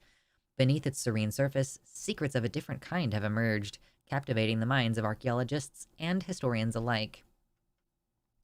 Are there any more pictures? It's situated approximately 40 feet beneath Lake Michigan's glistening waters, within the heart of Grand Traverse Bay. And this is an assemblage of stones, although smaller in scale compared to the towering boulders of Stonehenge, appeared to be carefully arranged, igniting intrigue among researchers. The stones, ranging from sizes akin to a basketball to a compact car, appeared to have been intentionally placed, forming a meandering line over a mile in length. One of the researchers' eyes was particularly drawn to a singular rock standing 3.5 to 4 feet tall and 5 feet wide. Carved into its surface was a depiction of a mastodon, an astonishing connection to an era long past when both mastodons and mammoths roamed the earth. Give me more pictures. Okay. It's like I'm losing my patience. Okay, so there's this like circle thing in the middle that there was like this picture of up here. Like circle thing, but then this also trails along for a while. The submerged nature of these stones presents a unique challenge for archaeologists aiming to analyze them comprehensively. Progress since the initial finding in 2007 has been somewhat slow, and speculation and theories surrounding the site's significance have flourished in its absence. There are other stone structures in the vicinity, apparently. There's a carving. Okay, that's interesting. The picturesque waters of the Grand Traverse Bay have long harbored stories of maritime history. Okay, so this is like a sunk ship, I suppose. Neat. I don't have a lot to add, but...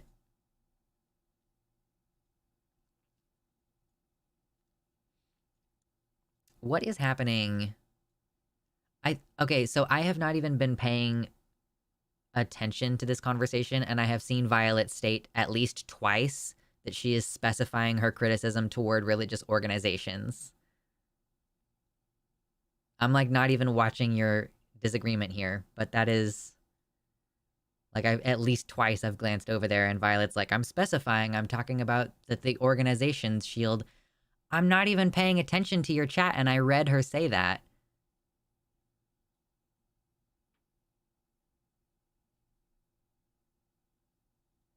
I was like, I was actually thinking recently, Morningstar, that I was like, I miss them. I haven't seen them around in a while. But then every time you come in here, there's some kind of conflict. And you're never the one who's at fault. But we don't ever have these issues when you're not here. So I don't know what the issue is.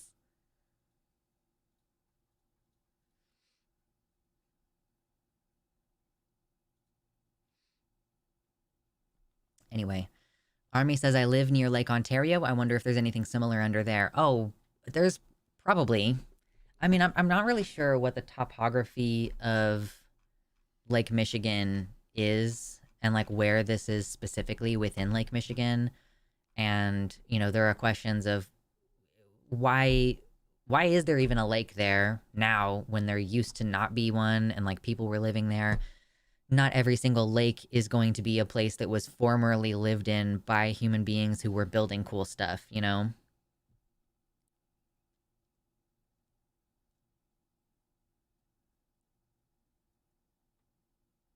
We also don't need to dogpile on in the chat, okay? Unnecessary. My druidic heart makes a jump of joy with a discovery like this. I know!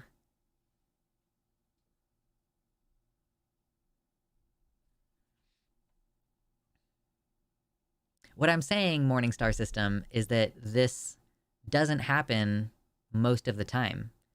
And then you're here, and I feel like most of the time that you're here, I end up having to moderate some kind of thing. Like, I don't know where the issue is specifically, but I do know that I don't have to deal with this most of the time.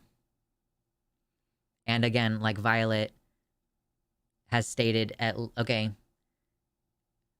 she has clarified 3 times now that she's directing her criticism toward religious organizations. Maybe she didn't initially state that her full belief, but because she's clarified like 3 times, I feel like we're harping on something that she didn't intend to say, you know?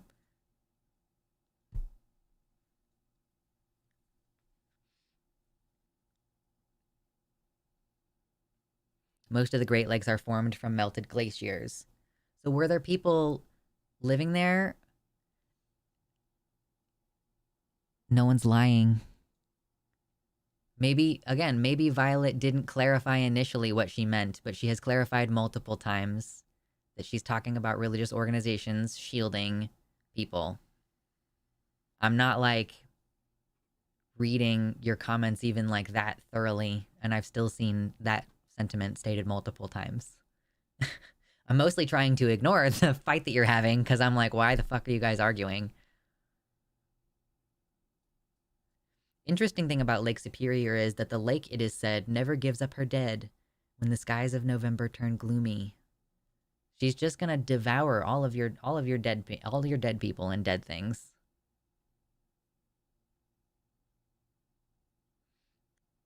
It's okay, everybody. Calm down. It's okay. It's like the problem that I have with miscommunications is that like it's so hard to recover from them. You know? Like someone tries to clarify their statements and then it just doesn't stick, or like I don't know.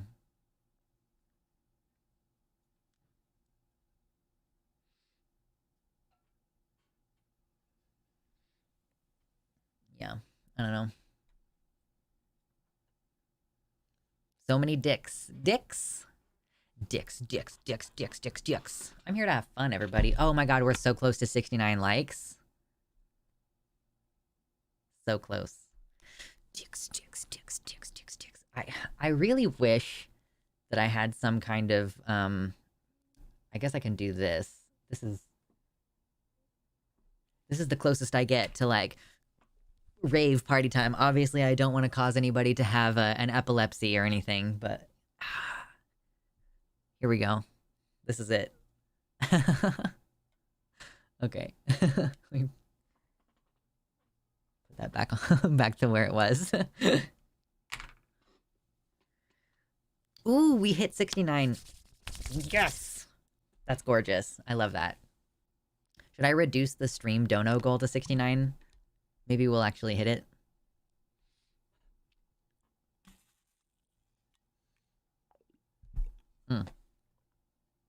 Goodness. Hello, Ori. Welcome to the website chat. Chat is finally working for me. Hello, everyone. Happy Sunday. Hello. Maybe I'll get you a $5 donut. Ugh, a $5 donut. That would be a very fancy donut.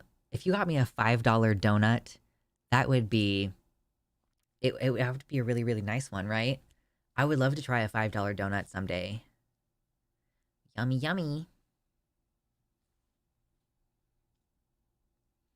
I bet in the Baltic Sea, Mediterranean Sea, and English Channel, they will find other stone circles and such. Yeah, it's gonna dry up enough. Well, that's not true. The sea levels are gonna continue to rise. My bad. Other way around.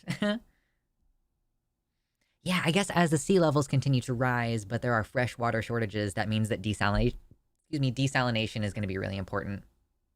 Go to LA, get a $15 donut. Okay, let's say a Midwest $5 donut, okay? That would be real fancy. I live in the Midwest. If you go get a donut, like, from, I don't know, the grocery store or the like, gas station, it's probably going to be like $1.40, maybe $1.50 for one kind of shitty donut. So like a $5 donut would be kind of nice. What's up, Mighty Chip? Welcome in. Those fancy boutique donut places often seem to charge about that much. I'm in Toronto. Just existing is expensive here. Fair enough. Muffins are better than donuts. They serve totally different purposes. They serve totally different... They hit totally different spots. A muffin, I've concluded, is a pound cake. I'm just now catching up to my viewfinder putting the the rave colors on. That was a fun moment. I'm enjoying that. Spud Nuts in Ohio is amazing. They're donuts but made of potato dough. Hey, Andy's Mints, thank you so much for the $5 dono. Have a $5 donut just because I'm not sure what's going on with my health insurance yet. Have it as a treat. Thank you. Figure out what's going on with your health insurance. Come on now. Okay, that brings us up to 1686.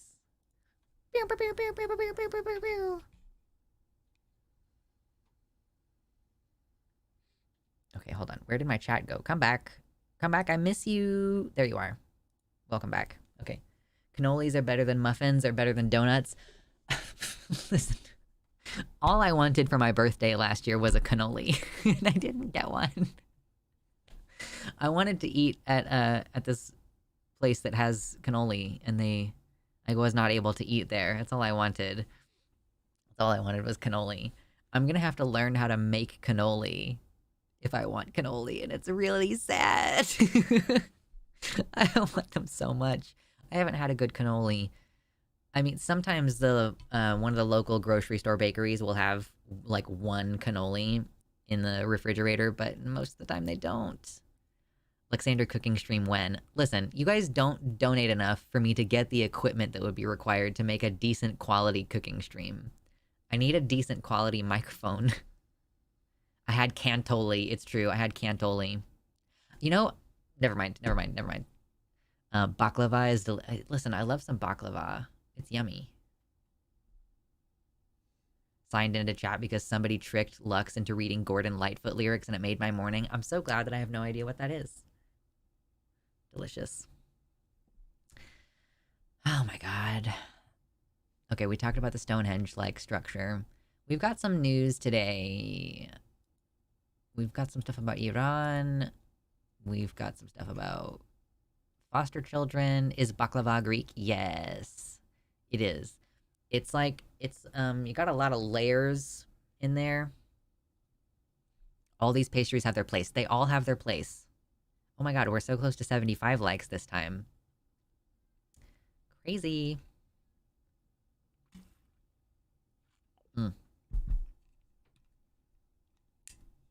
Okay.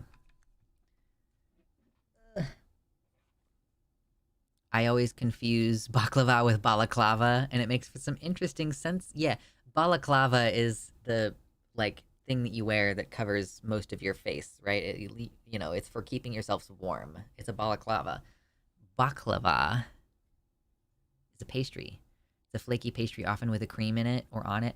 I've never had it with a cream in it. It usually, for me, when I've had baklava, it's been at the Renaissance Festival, and it's like flaky layers of pastry, and it's got like some stickiness, and it has, I think, some kind of nuts in it. But Not usually any cream that I can remember. Yes, the balaclava is for robbing banks. Baklava is pastry with honey and nuts. Okay, yeah. It's yummy. Cannoli it's a crispy, crunchy, like a tortilla, like a sweet brown tortilla. Basically, it's a little tiny little rolled up thing, and inside it is filled with a really nice heavy, like cream cheesy cream. I don't know if it's cream cheese actually, because it definitely doesn't have the sort of bitterness that cream cheese can have, like the tang, but it's like really sweet and it's so yummy. I do have a balaclava. I feel like it hasn't been cold enough for me to wear it. So thankfully I work inside, so I'm like for the most part I don't actually need to have cold weather gear, but even still, I don't even feel the urge to do the kind of stuff that you do when you're inside and warm to make you feel like less wintry. If it were like 16 degrees, I would feel more like, okay, now I want to do hot chocolate. But if it's like 27, 28 degrees, I'm not, I'm like, oh, well, I guess I could have hot chocolate, but it's just not hitting the same. I miss my balaclavas. I have bought probably 20 over my life because I constantly misplace them. I have one balaclava. I don't wear very often. It's from when I used to kind of live outside.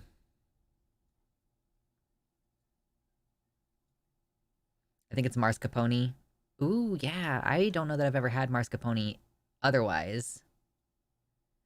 Listen, it's 2 o'clock in the afternoon. We can't do a food derail on stream, okay? We're struggling. I don't think I ate earlier. I think I was supposed to eat before stream, and I can't remember if I did.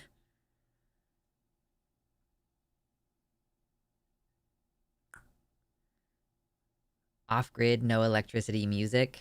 I don't like listening to music the overwhelming majority of the time, so I don't really need to figure out a solution to what happens if there's no electricity. Okay.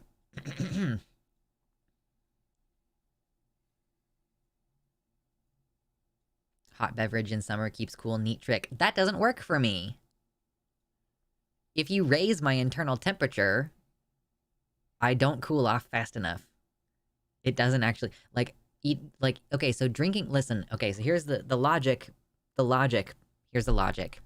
You drink a hot beverage and it makes you sweat, and then the sweat cools you down. But if you drink a hot beverage, that changes the temperature of your insides. And then you have to work harder to cool down, actually. If you drink a cold beverage, it cools your organs down and your blood. It makes you actually cool down faster.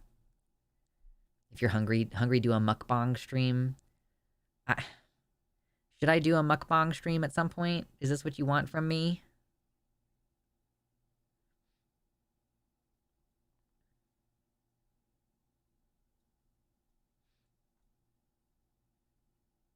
Eat spicy thing, not hot thing. I mean, yeah, I guess the Vossel tends to be a little bit more spicy than hot.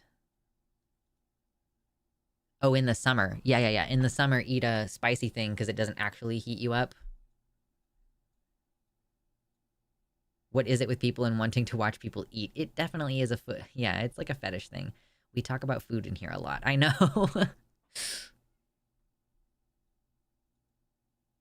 The people want mukbangs. I don't think it's the people. I think it's specifically Mama Mephistopheles keeps mentioning it. Yeah. This one neat trick. Don't ever block your tailpipe.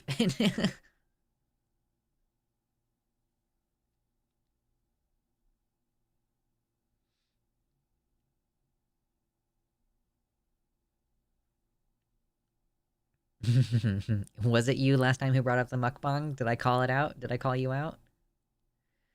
In theory, you want water exactly at internal body temp, but in practice, it can burn your throat if taken that way.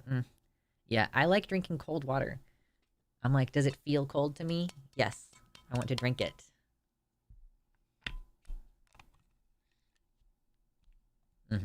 Nobody needs to hand Mama a Snickers. 76 likes. Should we do this Ohio thing? Should we go ahead and do this real fast? Probably not real fast, but whatever. Which link am I going to choose? Boo-new. Boo-new, boo-new, boo-boo, boo-boo, boo-doo.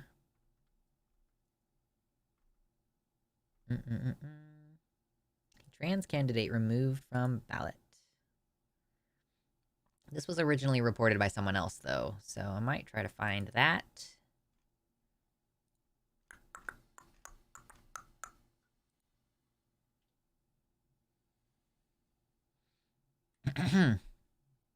I'm desensitized to talking about weird shit. I know. Are we dumping on Ohio some more? Yes.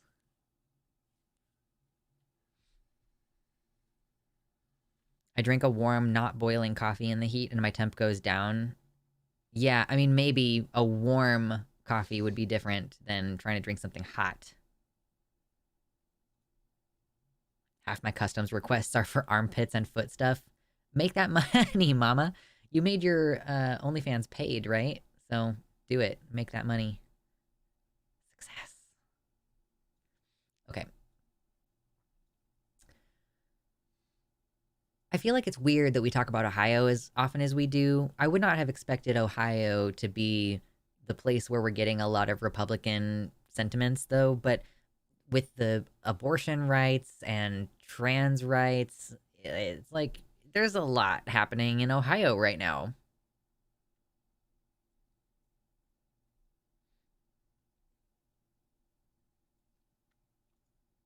Yeah, there's been a lot going on in Ohio.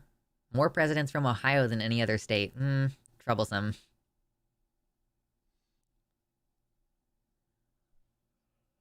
Oh.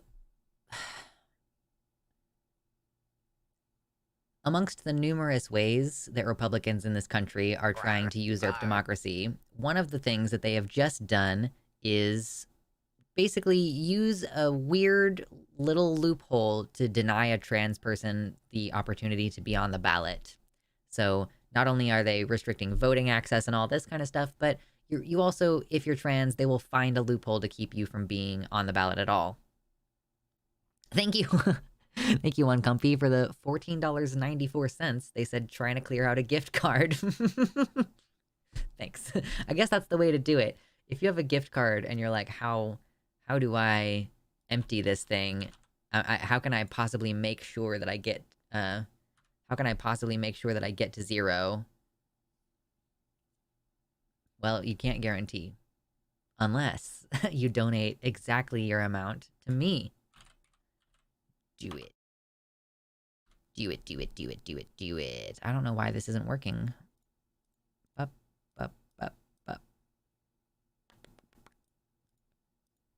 Math.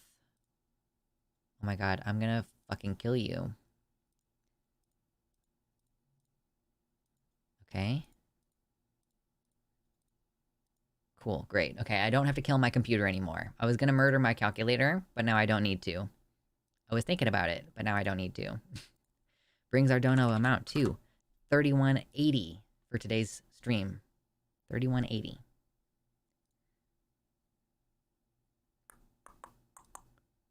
Okay, now we're back. If I had a gift card for Amazon, you would get the whole thing. I refuse to do business with them. I think the thing about a gift card to Amazon is that you can only spend it there. Whereas if you have a Visa gift card, you can spend it wherever. You know?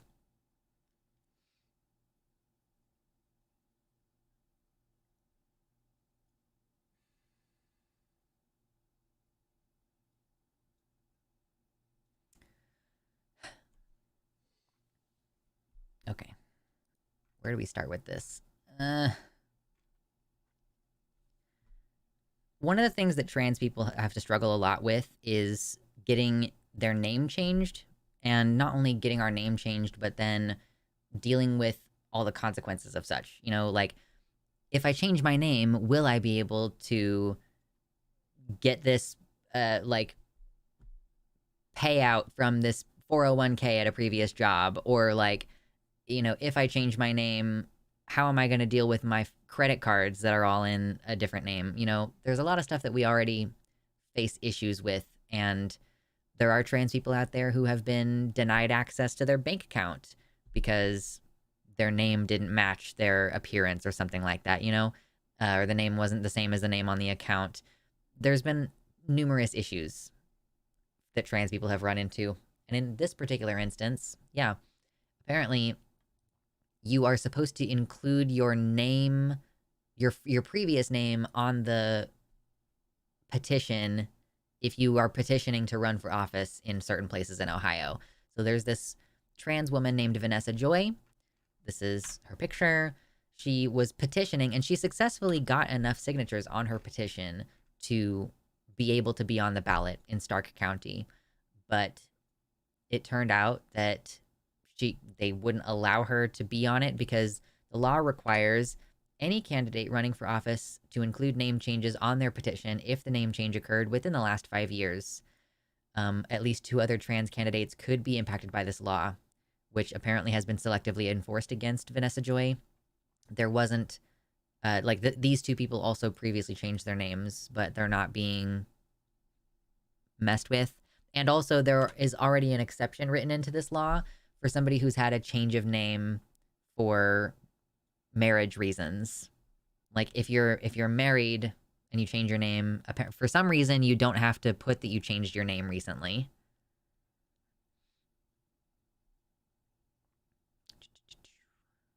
Okay. And of course, yeah, it's like, so the point of a rule like this, I think, is so that if you did something in your past that might impact whether people would vote for you, that they want to know whether you've changed your name. 5 years is a long time. Yeah, it's a long time, but also if you did something messed up 20 years ago and you changed your name, like maybe you murdered someone and then you changed your name and it's been 20 years, like you're not required to report that. It's like, I'm just saying that it's a silly standard. Like on some level, it kind of makes sense. You don't want people to be able to just escape their bad pasts by just deciding to, I identify as someone else, basically. Like, I identify as a different person. But in the case of trans people, obviously, it's really toxic and harmful for us to have to state our dead names, especially for a political candidate. A political candidate, for a trans person, having their dead name published is just inviting attack and criticism from various conservatives. Like, it's only going to be harmful. And of course, they want to dead name trans people. Let's see. She was trying to get 50, I'm not sure how many signatures she was trying to get. Hold on. So this trans woman had no primary challenger, which means that she was going to be automatically the candidate for that district. Like, she wasn't running against another Democrat to get the nomination. She would have just automatically been in that spot. So now, I don't know if they just don't have another Democrat running for that spot. The previous office holder, Representative Reggie Stoltzfus, announced a run for Congress, leaving the office vacant. Additionally, some people might say, well, you can just write her name in. Well, you're not allowed to do a write-in campaign if your petition was disqualified. Apparently, Joy, when asked about this decision, tells Aaron in the morning that there was no information that such a signature was required. The 33-page candidacy guide put out by the Secretary of State does not list any such requirement, and listed on the Stark County website, there is no such information. The candidacy petition form does not even have any space for listing an old name either. So here's the form. I, Vanessa Joy, the undersigned, hereby declare under penalty of election falsification, blah, blah, blah. If they expect you to disclose your previous name, they need to have it on the form. They literally don't even have a form. Where are you supposed to just, I, Vanessa Joy, comma, write it up here, comma, formerly known as blankety blank. You can't say, oh, that's the law, and then literally not even provide a place to write a former name.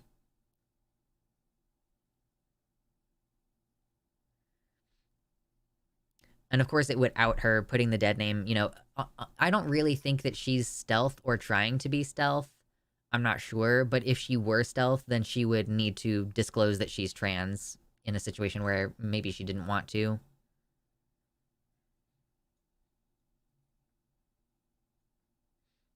Yeah, the hoops that we have to jump through are just crazy. And yeah, the other thing is like, why are there are other trans candidates in the state of Ohio running currently who apparently they're just choosing not to enforce this on them.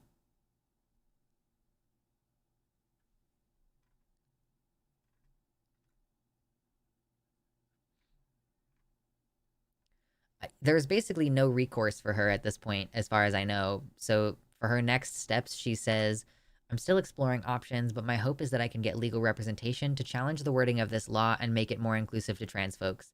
The law already has an exception for changing names via marriage and for people who have already notified voters of the name change on previous petitions.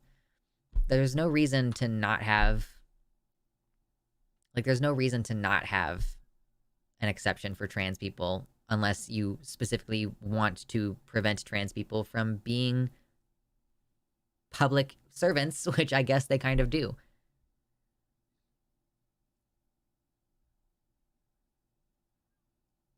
What's up, Max? Hello? Kind of makes your given name feel like a serial number. It's, yeah, you're marked with it. You can't get away from it.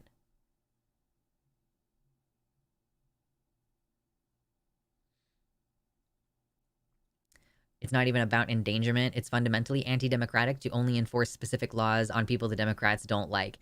Yeah, like this trans woman has had her petition denied, but other petitions have been allowed because, just because the bureaucratic flexibility is definitely problematic. And of course, yeah, it's anti-democratic, not applying the laws the same across the board, choosing a certain person to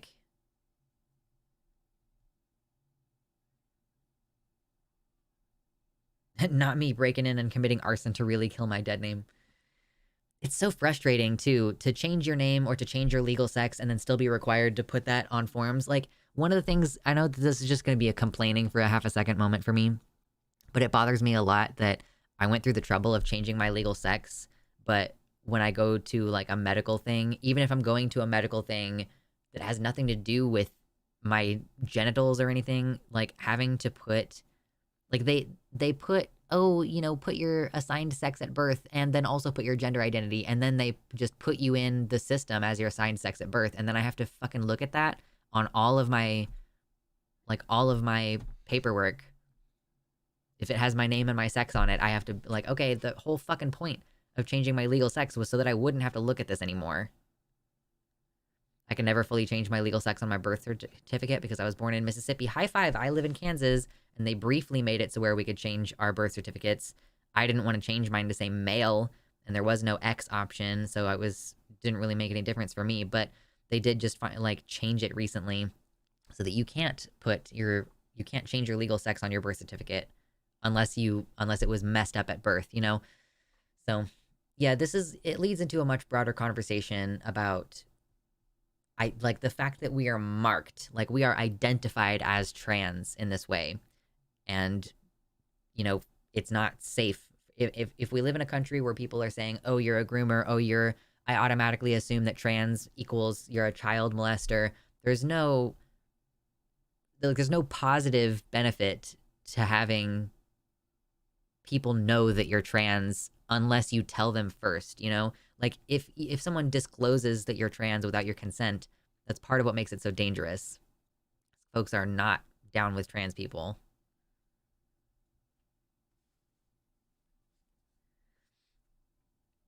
Anyway, I feel like that's most of my commentary on that particular issue.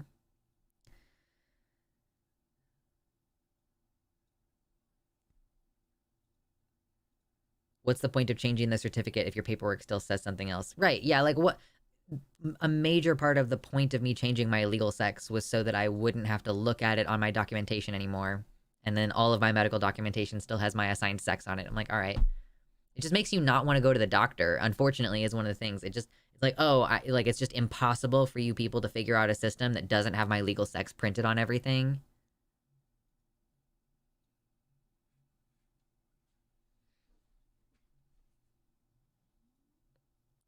Army says I'm still waiting for my birth certificate to be changed. They made up a thing I hadn't filled in, even though there was no place in the original form for that information. Had to send it all over again. So Army just had the same issue where they're like, oh, well, we need you to provide this specific information. And it's like, well, it's not on the form, so how the fuck was I supposed to know? Excuse me. If they already have your social security number, they don't need your dead name. That's a good question. Is there a place for her social security number on this form? I guess when you are going for a, when you're filing a petition to be a candidate, I guess they don't require your social security number. They need your name and your address, but I don't think that they require your social, which is interesting.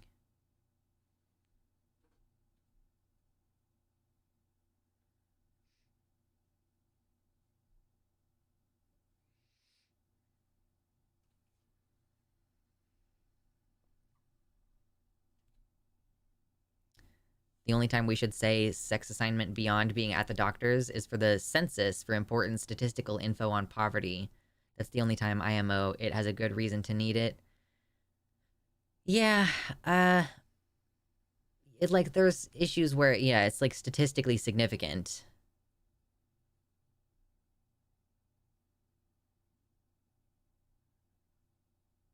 Nobody changes their social security number. The point of bringing up the social security number is that it is the same regardless of whether you change your name. What's up, Phoebe? We're just wrapping up talking about how the title issue, the candidate in Ohio, was blocked from participation just because she changed her name previously, and she didn't report it on a form that did not have a space for her to write a previous name. So, we're kind of just winding down off of that conversation. No, you don't change your social security number when you change your name. That's the whole point, is that it stays the same. Oh, gosh.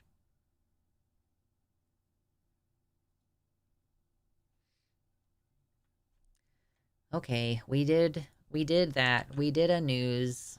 We successfully did a news. Look at us. Look at us doing news. And we do have a couple of other things to talk about today. And I'm interested in continuing on those discussions. I might need to take a little bit of a break and go to the bathroom. But then we'll be back to it. I might find you a video from Hassan real quick.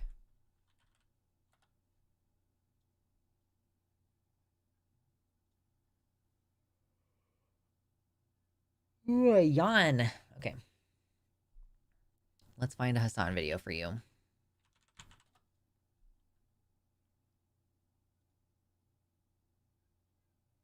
Okay, let's listen to Hassan talk about what is a Stanley Cup. Because I've chosen to completely ignore this particular thing as well. I have no idea what the problem is. I have no idea what the discourse is about. Don't yawn, you're gonna make me sleepy. Listen, I need a new pillow. My neck hurts so much. Oh, man. Okay, so I will leave you with Hassan for this moment, and I will get back to the news in a moment. I watched his Stanley Cup video last night, Lamau. Well, you're about to watch more of it again. Not the Stanley Cup for hockey. You would love to see it that. So I'll be back within the next 5 minutes. I'm just gonna rest my voice a little bit and go to the bathroom. And do I need more water? No, I don't. So be good. Don't go anywhere. Hit the like button if you haven't already. Enjoy spending some time with Papa. And then I'll be back momentarily. Okay, bye. Oh, here, this is what I wanted to talk about. I carefully peeled off the label on my Cosmo Oh my god, I just was not expecting a female voice to start right then. That was so cute, I had to get it laminated. Then I rolled it up and tied it with a scrunchie and heated it with a blow dryer to form this shape. I added some glue dots to the back, and now I can use my tumbler without messing up the label. So this is commodity fetishization to the maximum. I've brought this up before. I talk about like guns all the time about in the same framework. I said Americans treat guns the exact same way, but no one wants to have that conversation because the reality is Americans do this because they have no sense of community. They're alienated from their labor and they're hyper atomized. So the commodities we consume become our primary signals of culture and community. Another much deadlier example of this is the gun culture in the US. There are so many things that I found out about Stanley cups or whatever. I didn't realize there was an entire genre of girlies that are simply Stanley Cup girlies. So we're gonna go through it and we're gonna look at the Stanley Cup madness that has taken place.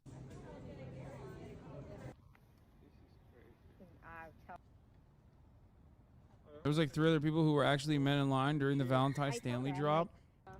Yeah, I know, we're crazy. Don't judge us. No. Must have been a Home Depot bucket. She didn't know that you were coming? They're probably like, this fool's outside waiting. Wait, I'm not liking this. But it doesn't look like that many though. It's like at least 30 to 40, like they said. 30, 40. Ashton said You imagine you're like one of the... Oh, it's pink. It's so cute. I think a lot of people are mentally unwell. That's what I think. I don't know what else to say about it. This is so crazy to me. Oh, this is the other video that I saw. It's not just white women too. It's just women in general, but it's just people. Like, people are obsessed with these things. And people are obsessed with many things.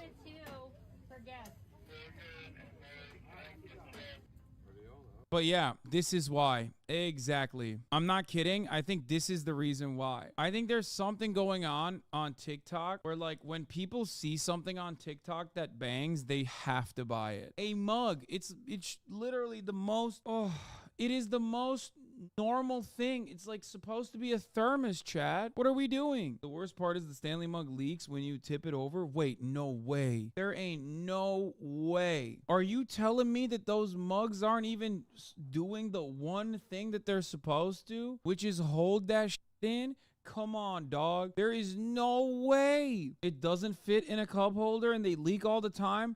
Those are the 2 things. Bro, that's the 2 things that it's supposed to do. Fit in a cup holder and hold that in. Are you kidding me? Yeah, I know. I saw the video of it surviving a car fire. Okay, I know. I think that's what popped them off way hard. I know. But how many car fires do you have to have your cup survive? Versus on a daily basis, you're putting that shit in a cup holder and you don't want it spilling. Nurses have been using Stanley cups for a while because it lasts all shift and you have to have a covered cup. Most of my classmates in nursing school have one, and the little straw covers for it. I've seen 0 complaints or spills. Peepo shrug. Look at my Stanley Cup collection. Organize my Stanleys with me.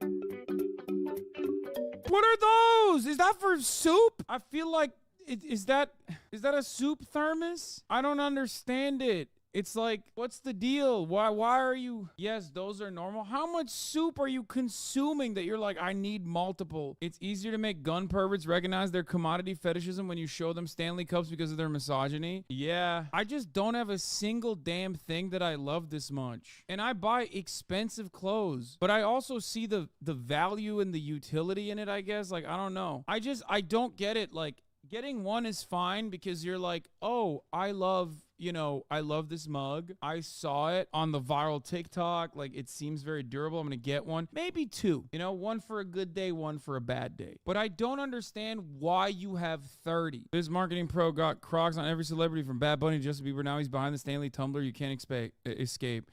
Terrence Riley, the executive who shepherded the Stanley culture to TikTok fame, offers his playbook. When Riley joined Stanley in 2020, the brand was best known for his hammer-tone green quart-sized thermos that dated back to 1913 and flew with B-17 pilots in World War II. Yeah, that's kind of cool. The vacuum-sealed steel bottle made appearances in dozens of television shows and movies, often period pieces. Within the first few months, Riley set out to change that image. Oh my God, he took the iconic image and he changed it. That one is actually dope. Like, I would like that one. That's a hipster-ass mug, in my opinion. Even the kids are going nuts.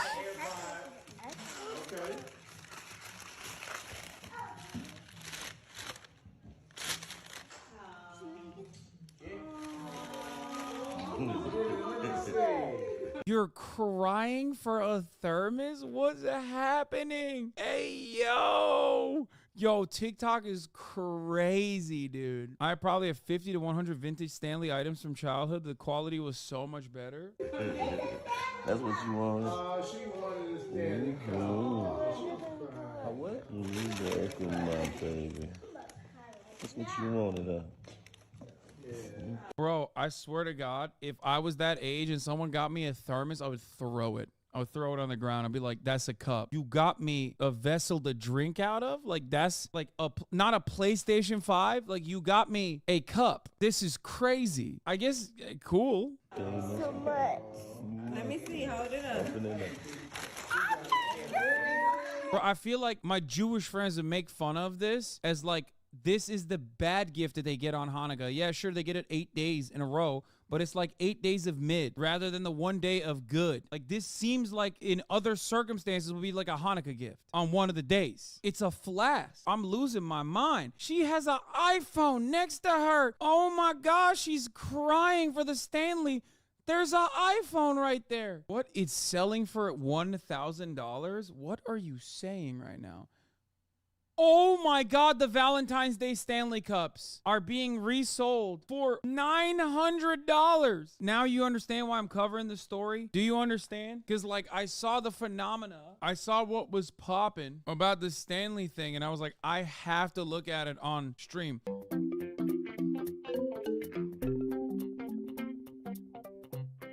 I saw another one. A woman made an entire wall, like an entire wall with Stanley Cups too. If you're young, if you're in the entertainment world, your target market is young girls. Okay. It sounds weird to say it, but teenage girls are the movers and shakers of the entertainment industry. If you can captivate a broad audience of teenage girls, you will become a massive phenomena. The Justin Biebers of the world and whatnot, because teenage girls are the most, one, impressionable, but also the most passionate fans. However, beyond that, the best audience that you can captivate with disposable income and with the same level of passion is women, older women, like women with jobs and careers, like white women. Once you get the white women on board, you will be able to deliver revenue too. That's how you arrive at the convergence of both of these target markets. Taylor Swift has young girls in her fandom and older women in her fandom as well, white women specifically. That's probably the reason why she is such a cultural force. That's it. Now, how did I arrive at this? Well, it's because TikTok has the capacity to just like legitimately create absolutely like an insane market. Like TikTok has the capacity to create culture surrounding items that you can consume. Hello, I'm back. Has Daddy kept you company? Has he kept you entertained? Hello. Hello. Oh my goodness. Are we arguing again in the chat? Listen, stop it. So, you know more about the Stanley Cup thing than I do now. I wasn't... Here at Lux's stream, we have two daddies. I know, it's me and Hassan. We're your daddies together. Yeah, are you all spicy today? Why are you so spicy? Did you all sleep just as shitty as I did last night? I feel like I know less. I promise I'm not arguing. I've been pooping. You better have been. Yeah, nobody else sleeping very well right now. I had like weird dreams too. I don't know, they weren't like as weird as a lot of my dreams usually can be. I will say that some of them felt like if I could remember them, I might be able to understand what's going on in my brain a little bit, rather than just generally the vibe of like, I'm stressed out. I'm like, okay, I know that. How is Hassan daddy? I don't know. Look at this. Look at this little suit thing that he's wearing. Look at this blazer and his big broad shoulders and his little fairly uniform beard. He's Papa. Who gets us in the divorce? Listen, you're my horde. I think any reasonable judge is going to say that I get the horde in the divorce. Okay? Man, I wonder if we can creep our way up to 100 likes today. We still have at least 2 hours of stream left, so... we definitely have time to get there. My dreams felt really out of place is the best way to say it. So one of my dreams that I was having last night was that I was in college, which is not to say that I was younger, but that I was in college and that I was having to find a place to live, and these like college kids who were all kind of packed into one room were like, oh yeah, if you want you can you can like sleep in the office and pay part of the rent. And I was like, sweet. And then I went into the office and it was this like huge entire other suite of the university, but like the university dorm hall or whatever I guess it was. And then I realized at some point while I was looking around in there that like we were on the top floor and there was like a giant fan on top of the building for some reason, and that giant fan was right on top of that room. And I was like, oh yeah, no wonder. Oh dear. But it was strangely like more productive than a lot of my dreams that I remember. There was, you know, I felt like I was getting something done and I was like building relationships with people. I have a lot of recurring dreams that happen at colleges. It's so weird. I only did 1 year of college. I caught a cold and woke up from a nightmare about having COVID. Oh no. But make sure that you test like a couple of times throughout your sickness to make sure that it's not COVID. I always have the same 3 or 4 stress dreams, but I usually remember them, okay? So that's something. That's something. I had drowning dreams. Oh no. Horde verse.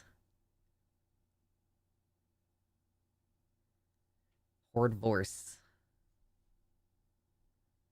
So glad when I wake up and remember I am not in uni and I'm free. I keep having nightmares about having returned to college. Yeah, I don't know. It's strange. It's, you know, you imagine having those dreams where you're late for, you're like, oh my God, I have a test today and I missed the bus. I don't usually have those. Mine are more like trying to figure out the logistics of being by myself.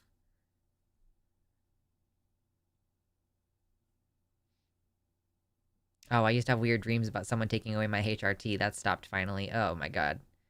That would be very upsetty. That would be very upsetty. I would not be having a good time. 57 people in here. Can we get to 100 likes? The struggle is real.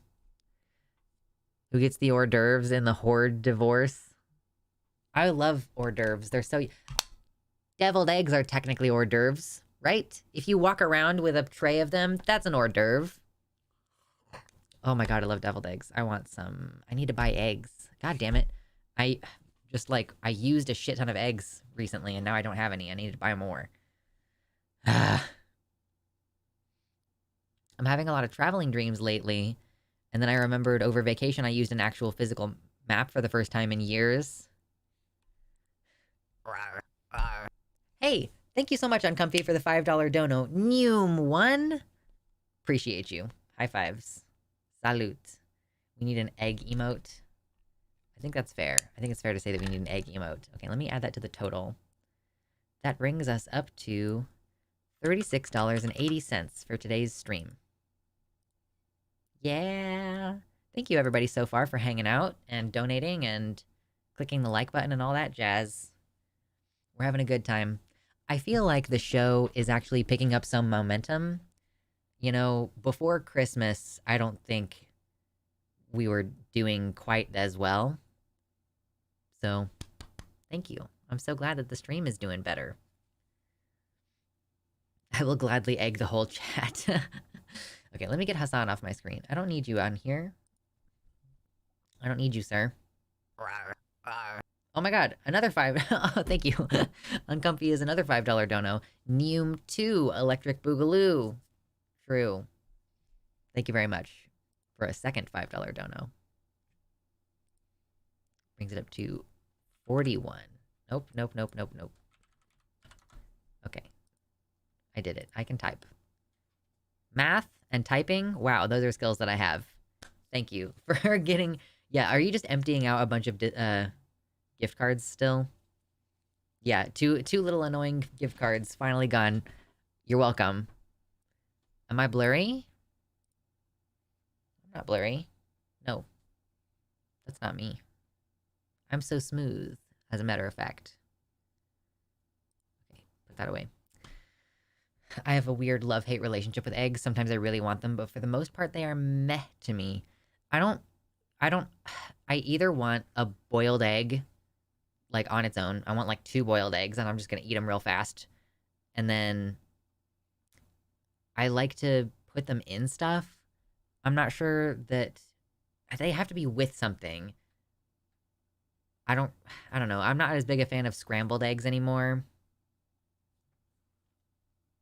Not as big of a fan of scrambled eggs anymore.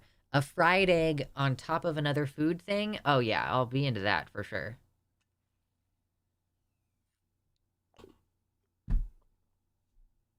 I'm blurry IRL, like Back to the Future, the camera's fixing it, true. Oh, Kitty Tick found a light bright at GameStop yesterday. Oh, that's exciting. Listen. Hello, Dormiu, welcome in. If you like giving away gift card money to Lux, or if you want to but can't afford to, says Anansi, make sure you hit the like button. True.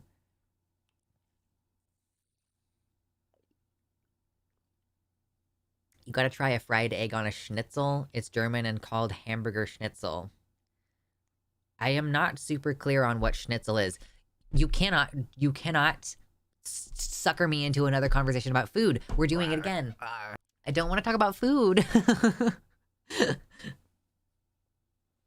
I want to get hungry. Thank you, Heza Hey. Oh my gosh, for the tier 2 sub. I really appreciate that. Thank you so much. Enjoy your dicks. And your blue name, is it Blue? I think I made it Blue. I can't remember. I changed it recently. Yes, thank you so much. Brings us over $50 for our donos today.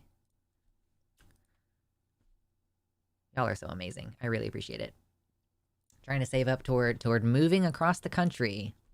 I'm trying to move 27 hours away. I have to pay for 27 hours of having a U-Haul, you know? Oh, God. I refuse to read any more of your comments about food. I'm gonna hide my eyes. I can't see you.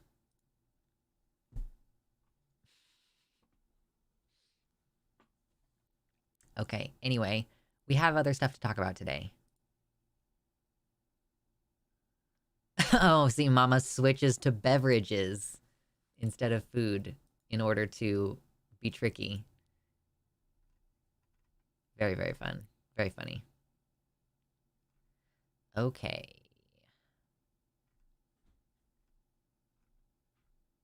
Oh yeah, this was I just want to watch this funny video with you real quick. We're not going to do a segment about it, but we're going to do a little on-stream reaction. So, exclusive for the stream, you're not going to be able to see it on the channel later unless you watch the entire show first. My stream had been slightly delayed. Whoopsies. Okay, no worries. Okay. So I just want to watch this video with you because I think it's really funny. Knew what she was like. Hold on. I don't want to make, because she also said, you know, they asked her about the Civil War. Why did it start? How did it start? It wasn't loud enough at first. I don't want to make, because she also said, you know, they asked her about the Civil War. Why did it start? How did it start? She didn't use the word slavery, which was interesting. I don't know that it's going to have an impact, but, you know, I'd say slavery is sort of the obvious answer. It's supposed to about 3 paragraphs of bullshit. She just talked. Nobody knew what she was saying. I don't want to make... Listen, okay? I hate this man. But that was really funny. Like, listen, I am no fan of this dude. But honestly, he's taking shots at Nikki Haley, if the context of that wasn't clear. Nikki Haley recently, you know, someone asked her what the point of the Civil War was, and she put up, like, some, you know, several paragraph answer about, like, yeah, it was about states' rights and you know, the states' rights to do something or other. And yeah, no, he made fun of her and was like, you know, she didn't use the word slavery. Like, seems like that's the obvious answer. Oh, that's going to be the one thing that's good about this election year is Trump just like talking shit on everybody else. I really do think that that's going to be the most amusing thing about it. Because everything else about it is going to be terrible. Like, everything else about it's going to suck. So, this is the one thing that's going to be good about the election, is the fact that Trump is just gonna really pointedly cut down his opponents. Yeah, states' rights to what, madam?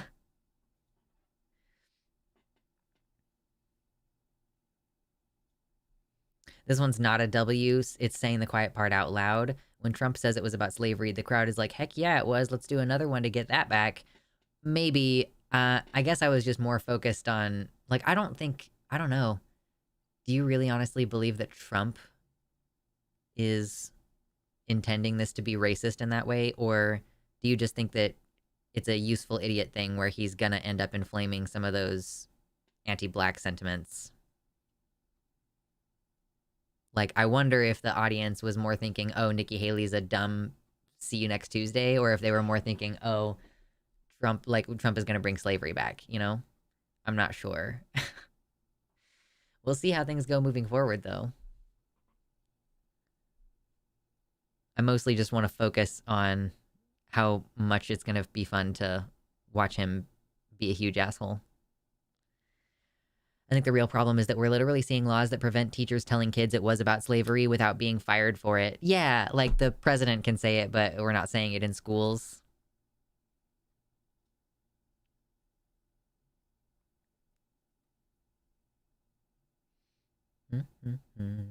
Trump doesn't specifically care. He just wants his racist foundation happy. I think that this was mostly that he wanted his more like misogynistic part of his audience happy. I just saw this more as an attack on Nikki Haley than anything else, but I could be wrong. I'm not like a senior level political analyst.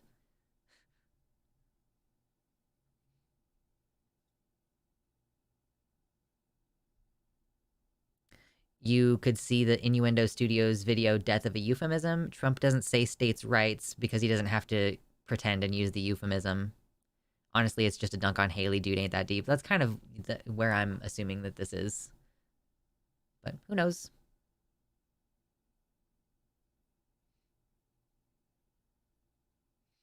Yeah, anyway. I was amused by that, and I wanted to share it with you because I thought it was funny. Because obviously fuck Nikki Haley, but also fuck Trump. So it's just funny watching them go at each other, right? Is Nikki Haley going to respond? That's the next question is, does Nikki Haley say, oh, well, yeah, Mr. Trump, blah, blah, blah, blah, blah, blah, blah, blah, you know? Let's see. Of course, we should be very concerned about the base. White supremacists being their entire base. Sure, yeah, of course. Okay. Oh god, yeah, we've got this COVID thing. Have you seen Trump's recent comments on magnets? Well, I think it might have been even from the same event, but I didn't actually watch it. It showed up on Twitter for me, but I didn't watch it. I was like, I'm just gonna save myself whatever stupidity that is. Trump dunking on Nikki Haley, of course I'll watch that. But Trump saying something dumb about magnets, I decided not to indulge.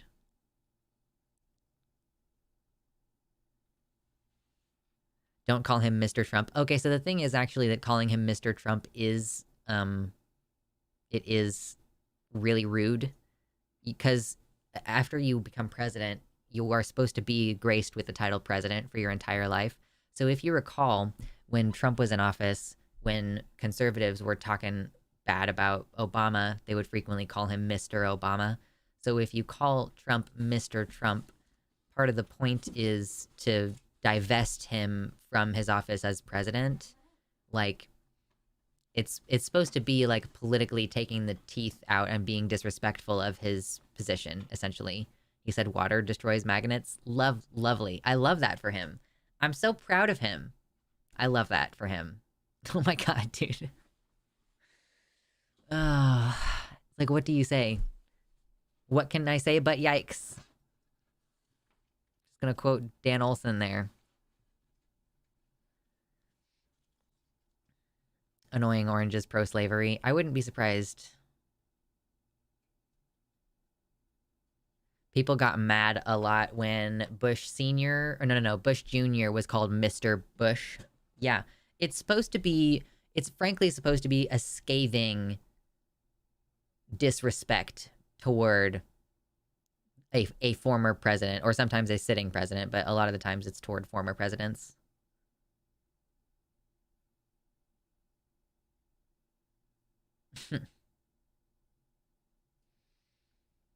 Oh dear. Okay, let me see. I'm gonna make sure. What else have I got today? We've got some stuff in the news.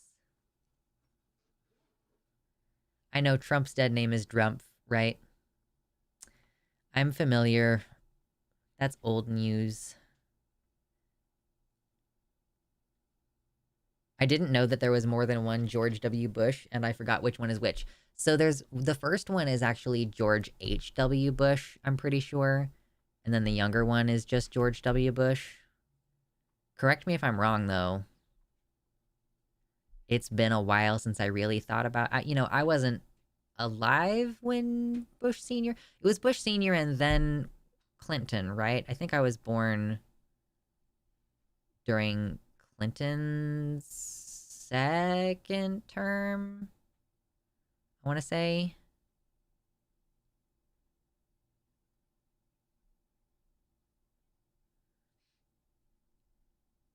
Yeah.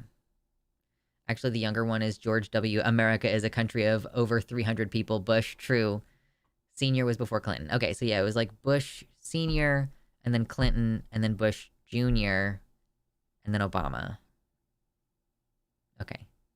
Look at that. We have a clear idea of what's happened over the last 30 years. 30 years. Oh, it was Reagan and then Bush won? Oh my god. I feel so bad for everybody who was alive during the 80s. Oh no. Fucking Reagan and Bush in the same decade. Oh, that's a nightmare. Oh no. Of course, I don't know who else I would have expected to be between Reagan and Bush, but wow, that's terrible. Oh my god. Okay. Let's see, what else do we want to talk about today? Yeah, Reagan really started some things, and by the end of his presidency, it wasn't even him. He wasn't even all there. They were just, like, propping him up. And, like, Weekend at Bernie's style. That's what they were doing with Reagan by the end. That's what the Democratic Party plans to do with Biden as he continues to be more and more old. They're just like, yeah, we're gonna Weekend at Bernie's this thing.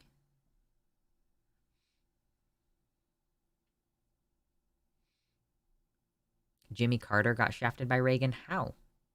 I don't the whole conversation. Okay, I'm looking. I think it's already happening with Biden. Oh, I would not be surprised by that at all. He already is just... He's always been doing what his party tells him to do, basically. 2 Santas. Carter's solar panels were removed by Reagan, first thing. Okay, great. Reagan purposely prolonged the hostage crisis to make Carter look bad. The 80s are a time that I don't know a lot about, and I'm just, like, kind of glad that I don't know much about it. The more I think about it, the more I realize I'm good with not knowing what was going on in the 80s. I'm good. Oh, no. Cool. Well, speaking of Reagan and the catastrophic manner in which he handled the AIDS crisis, let's talk about how this government is handling its particular medical crisis. Let's do a little retrospective first, just real quick, a little retrospective, okay? Do you remember what was going on in, like, September 2020? Well, this is one of the things. This was a little campaign thing from Joe Biden on September 10, 2020. Do your part. Wear a mask. Wow. They used to actually care. This is the thing that Democrats do that makes me so mad, is that they campaign on specific issues and we expect them to do things about it. You know, they will campaign saying, oh, Trump has let so many people die on the COVID and all this blah blah blah, and like, oh, I wear a mask, do your part, you know, be a community member, think about the elderly and you know, the sick people in your community and be nice for them. Nope, like it doesn't last very long. Because here's where we've ended up now. Oh, where is she? Where is she? She's lower down on the list. Okay.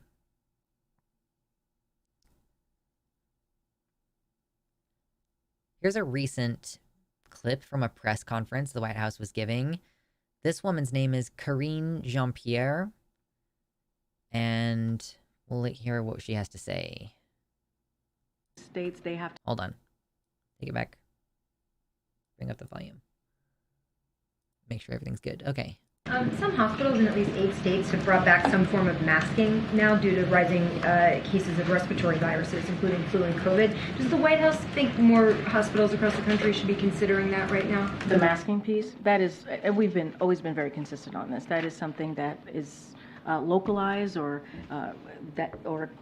hospitals, communities, cities, states, they have to make their own decisions. That's not something that we get involved in. Some hospitals. So, do we know the definition of public health?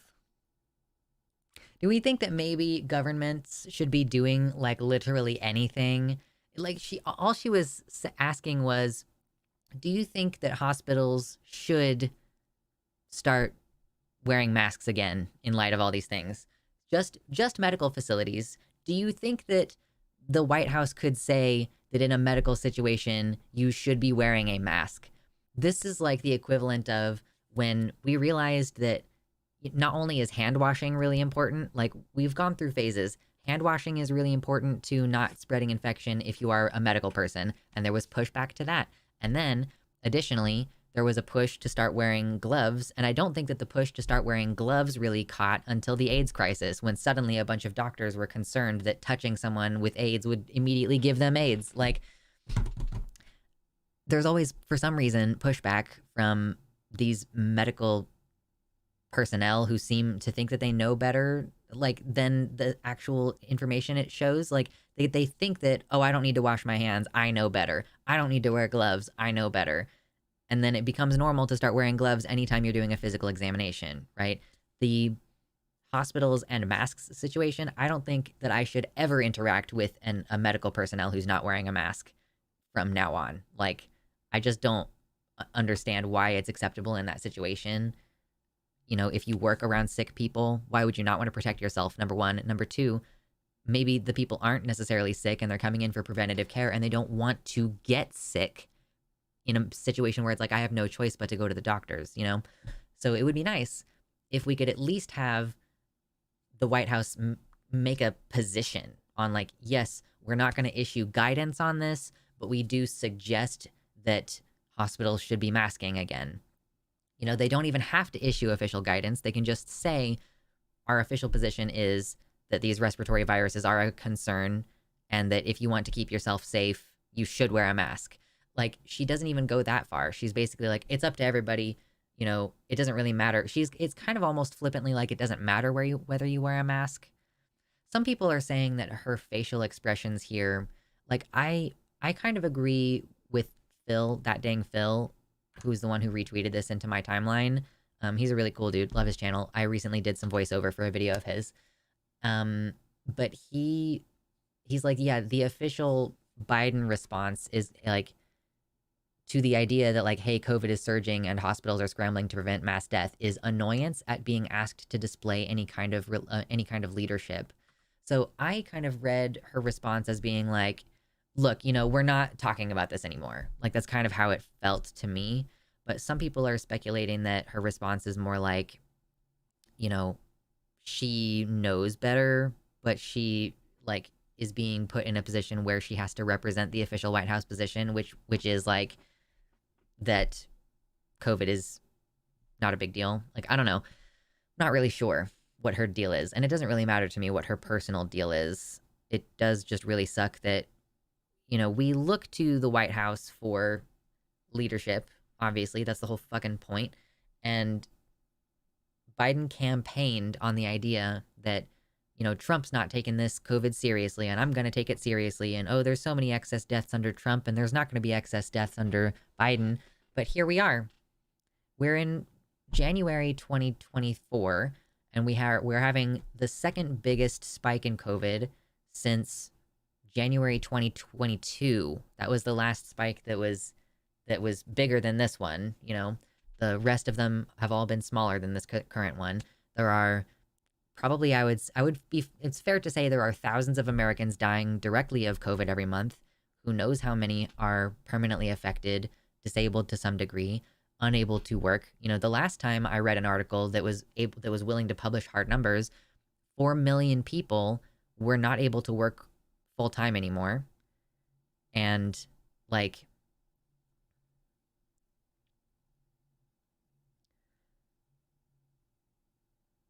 imagine if OSHA was just like the amount of safety railing required could vary from community to community. Yeah. Okay, hold on. Let me restart that because I can't fucking read.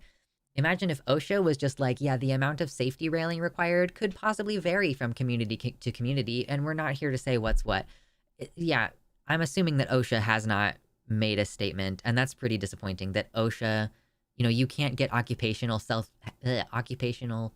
and health people involved if your workplace is just unmitigated exposing you to a fucking BSL-3 pathogen. It, like, you have to wear the highest amount of protective equipment to work with COVID in the lab. It's considered that dangerous in laboratory conditions, and yet we're sending our children into these schools like petri dishes.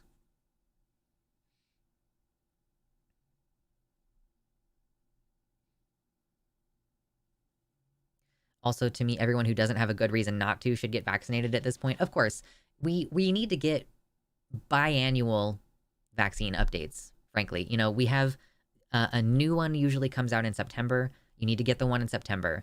And then you should get another booster at the 6-month mark. If you can, like, hopefully you can.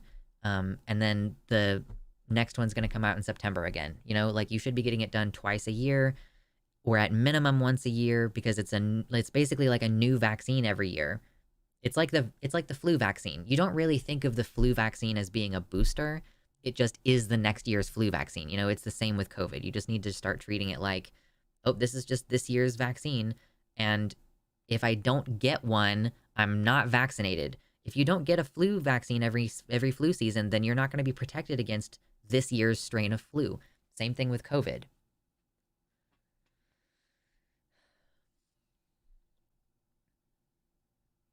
Here in Germany, it's such a shush topic by now. I get side-eyed now for wearing my mask. Yeah, I'm almost 100% positive that there have been instances where people are looking at me weird, or they are hesitant to talk to me or something because I'm wearing a mask. And I'm just like, I can't imagine caring about that very much, completely honest with you.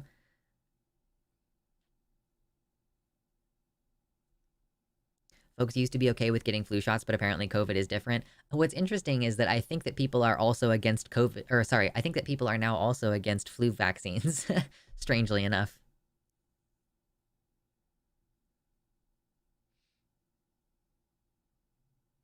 Lots of people don't get vaccinated simply because they forget they need to unless someone reminds them. Yeah, which is, again, this is a public health failure on every level. Like, vax and relax is not a good enough approach anyway, but you need to be at minimum vaxxed if you're going to do anything relaxed. But you're lacking the leadership. There isn't enough public health messaging. There isn't enough, like, follow-up. You know, my medical professional followed up. I had an appointment recently to just follow up on my birth control, like, how is that going and everything. And she asked while I was there, like, have you done any, like, flu and COVID vaccine boosters for this year? And I was like, yes, I already took care of them. But it wasn't until I went into the doctor for something else that someone tried to get me to do boosters. Yes, please give me more space at the supermarket while I'm masked. It's so frustrating to me. I go to a specific grocery store because it's a little bit more spacious. Like, the aisles are kind of far apart from each other, basically. So I don't have to be crammed in with people throughout the store. And then I go to the self-check, and I'm going through the self-check. And sometimes, while I'm going through the self-check, the person who's working the self-check comes over and starts bagging my items for me. And I'm like, oh my God, what is it about me wearing a mask and going through the self-check that makes you think I want you touching my stuff? Like, and I usually don't say anything because I feel like there's no way for me to not be rude, especially because I know that a lot of the time when I'm at the store, I'm passing as male, and I really don't want to like be an aggressive male toward a person working in a grocery store. But yeah, like, how do you nicely say like, hey, I don't want you touching my things? I feel like even saying that is rude. It might read as disabled. I don't know. I don't feel like I look disabled. But yeah, it's fucking annoying to me. I would be rude as hell anyway, yeah. I never get the flu shot, but I do have all the COVID ones. If I get the flu, it isn't even a light cold for me, and I'm over it in 2 to 3 days. Hey, listen, you know, like, if it's not a big deal for you, that's great. Rapidly Googling polite ways to say fuck off. True.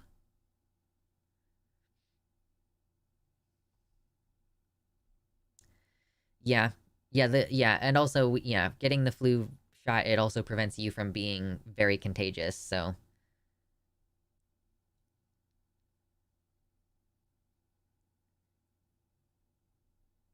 Know your facts, people. The disease countermeasures are almost the same as they were 500 years ago. Tech just added vaccines, which drastically increased life expectancy. I think other than vaccines, like soap, did we have soap that was antibacterial? I guess we probably had antibacterial soap. Is lye antibacterial? Anyone has our permission to lie and say they have OCD if it keeps them safe. Sometimes I'll say, you know, if someone wants to know why I'm wearing a mask, I might be like, oh, I just have really bad allergies, you know? And I do. I literally am like, I have allergy symptoms all year. It's January and my throat hurts because I'm assuming because it's cedar season. Like, I don't know why else my throat hurts literally year round now.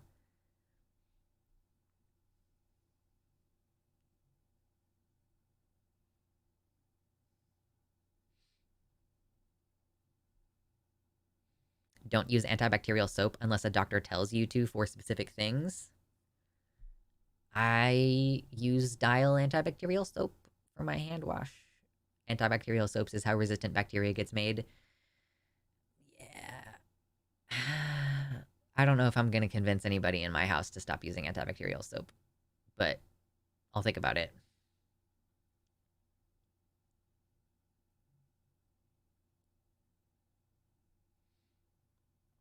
I was excited to be able to get the tetanus shot. My body doesn't let me do most vaccines. Yeah, that's rough. Soap itself is good at removing germs, if not directly killing them. Yeah, because it's mostly, like, a lot of hand washing is about the mechanical action and, like, loosening up the oils. Everyone should be scared that we're on our way toward running out of antibiotics. Yeah. I don't know what we're going to do when we run out of antibiotics. There's so many. Have you ever thought about how there's, like, so many different crises? Also, like, I have antibacterial soap in my kitchen for, like, if I just touched raw meat. Like, I'm assuming I need to use antibacterial soap if I just touched raw meat.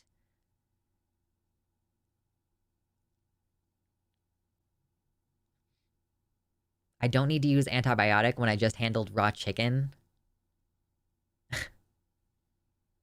Well, I know antibacterial soap doesn't fight COVID.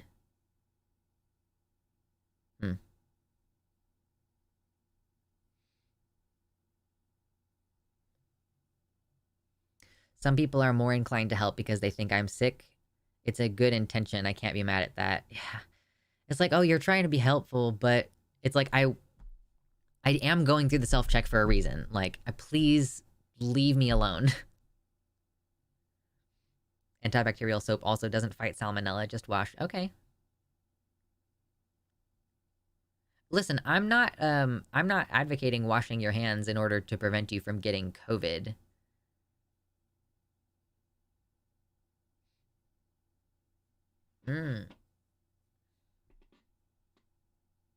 Drink more water. Okay, where are we at? We just did our little COVID segment. Okay, little COVID moment. Notes.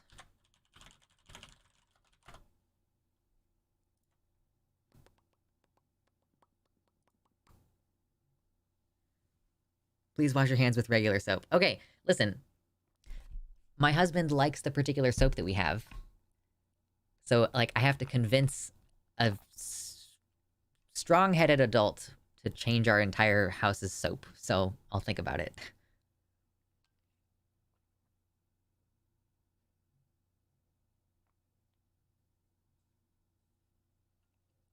Apparently, antibacterial soap is extremely environmentally damaging. I mean, I assume because it goes into the pipes and then it's doing antibacterial things in the pipes where we kind of need things to be breaking down by bacteria.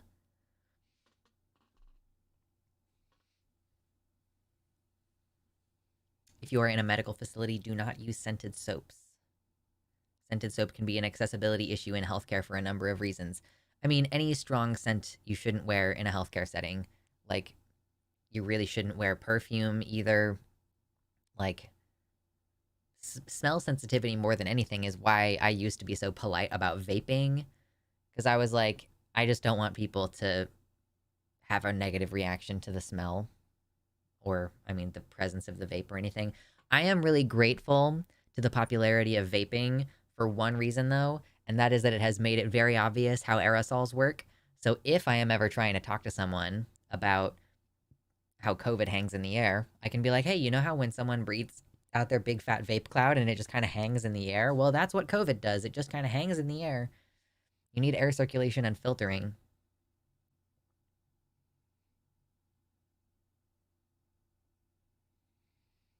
I got some sheets from my mother-in-law and she uses way too much fabric softener. We don't even use fabric softener at all for my because my husband's asthma. I have wool balls and then like the plastic balls with all the nubs on the outside. Those are my fabric softeners.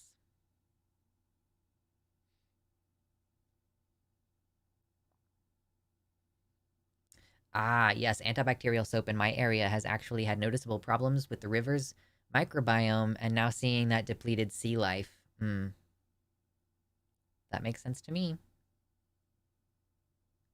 Washing hands after outside with antibacterial soap and then normal soap throughout the day at home is my strategy. That makes sense to me. Like, another reason why, like, I'll wash my hands when I'm cooking. I wash my hands if I'm helping put eye drops in my sibling's eye because sometimes they need help with that. Or, like, if I've just come in from touching stuff elsewhere. Like, if I'm coming home from the grocery store or, like, if I was outside for some other reason, like opening and closing doors that other people would touch. Like, yeah. Better to use regular soap and hand sanitizer. Hand sanitizer? Why?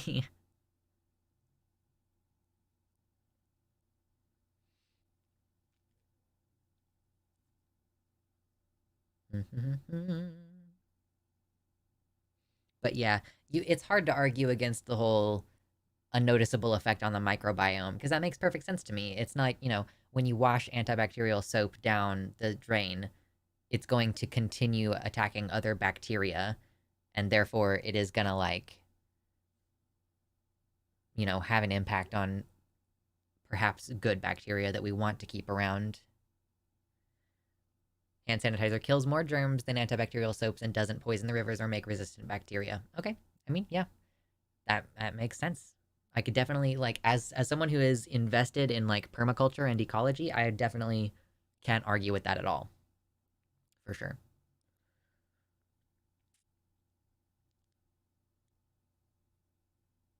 Hand sanitizer has problems for certain health issues that need the good bacteria. It's like, I just don't like the texture of hand sanitizer, the stickiness, so I guess you could use hand sanitizer and then wash your hands with a regular soap. That could be doable.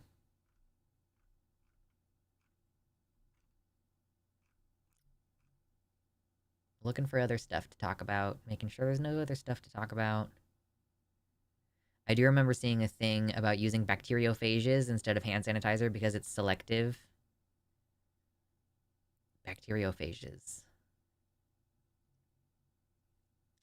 Simply watering your lawn wrong can even destroy an entire creek's ecosystem. Try different brands of sanitizers. There are ones that aren't sticky. I haven't seen bacteriophages be recommended in like instead of hand sanitizer. I have seen the Kurzgesagt video about using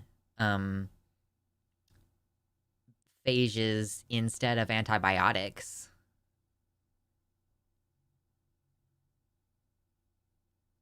Are you talking about the Kurzgesagt video?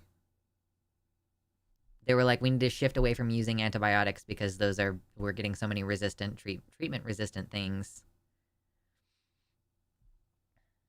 Hand sanitizer is mostly alcohol. It's fine if you don't use it like water. Yeah, the suggestion that I should use hand sanitizer, I'm just like, I can feel my hands drying as you recommend that. I'm like, oh no. But that's why I have O'Keefe's working hands. It's good shit.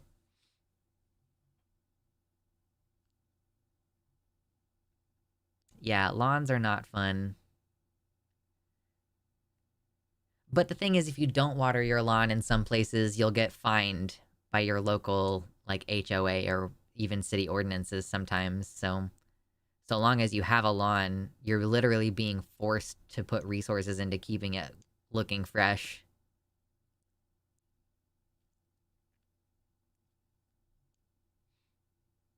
Death to HOAs. I know. It's like, I'm looking at land and, like, houses and stuff because I'm hoping to buy one soon. And, yeah, like, it is such a huge benefit if it's not part of an HOA. Dropped something in the stream, Rex. Stream, Rex.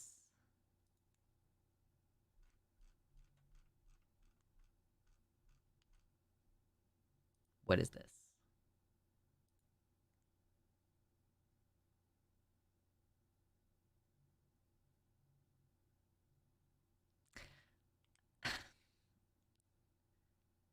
Nouvenal. Is there enough for Slay the Dragon? I don't know if I'm doing Slay the Dragon anymore. I have like not made an official decision to cancel the channel in the Discord, but I also like don't think I want to do that segment anymore. I want to do something else instead of that.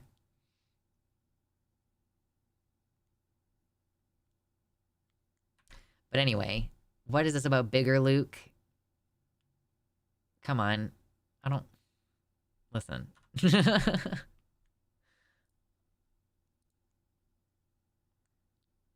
Look up the definition of sanitize versus sterilize. One is for cleaning gunk, and the other is for killing risky stuff you may have encountered. Is hand sanitizer to sanitize, or does it sterilize? It doesn't sterilize.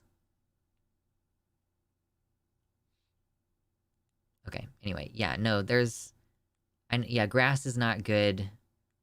Community gardens are a more effective use of land in most cities especially. We need more community gardens instead of lawns. I mean, even if I was just allowed to make a garden in my front lawn, that would be a benefit, and it would be better. Anyway, hey, there's 88 likes. Can we get to 100 today? We're going to be streaming for at least another hour or so. 20% of the gas usage goes to lawn maintenance in the US. Really? 20% of all... I'm assuming you mean gasoline? Like 20% of all gasoline usage goes toward lawn mowers. For gardens, we can and should invest in vertical greenhouses. I've not really looked into vertical greenhouses very much. That sounds interesting, though. Local food production. Yeah, I need to email the folks either tonight or tomorrow some follow-up emails like, hey, can you please let me know if there's any availability at this plot that I would like to have a community garden at, please? Please?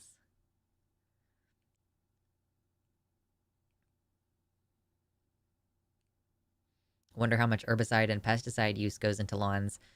Yeah, one of the fun things about really learning how to do companion planting and things like this is that you don't necessarily just put things next to each other because they feed each other in the soil.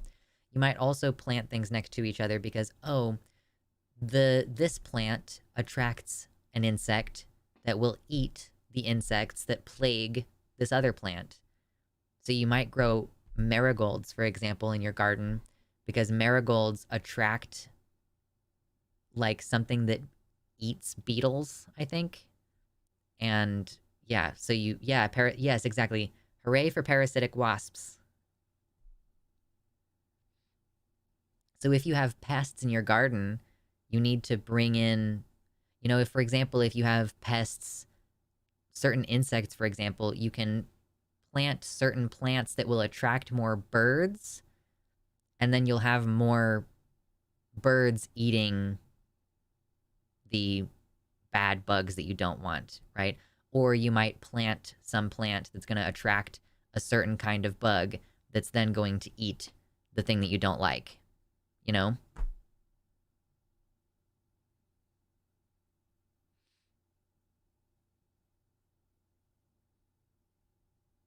Yeah, Roundup, I don't know why Roundup is flat roof gardening. I feel like there are issues with gardening on a roof involving, the fact that most of the structures that we build are not meant to last longer than 50 years. I feel like there would be some issues with planting stuff on top of a building that already wasn't designed to last very long. Anyway. Okay, what else do we have left for today? We have... Okay. We basically have 2 major stories left, I think, that we could run through in this next hour. Green roofs never took on for many, many reasons. Yeah. They're cute, and they work on small buildings, but, you're dealing with root systems. They're gonna inevitably... And you're holding moisture next to the roof, so whatever the roof is made out of is gonna degrade in the way that moisture degrades things.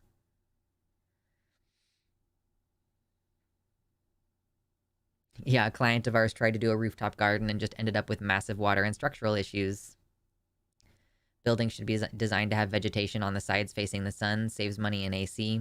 You can also design buildings in such a way as they have, uneven surfaces, which create shade. It can be cool to have a rooftop garden, but it does require a building specifically designed for a roof garden and water storage on roofs. Yeah. So unless you're building your house from scratch, it's probably not going to work out. Pests are just nature in imbalance. Balance it. I don't like the term pest personally. Sure. Bed bugs are a pest. And something eating my food that I plan on eating is like a pest because, it's impeding my goals. But, do bed bugs serve a purpose in some ecosystem somewhere? Probably. But, I'm gonna call it... It's like a pestilence. Pestilence.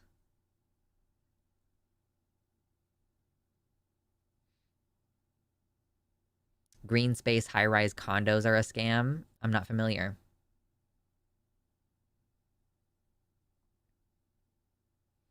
Long-term underground buildings are great too. Just a matter of creating the infrastructure for that to be possible at scale. There's lots of good signs from underground 3D printing setups. Okay, interesting.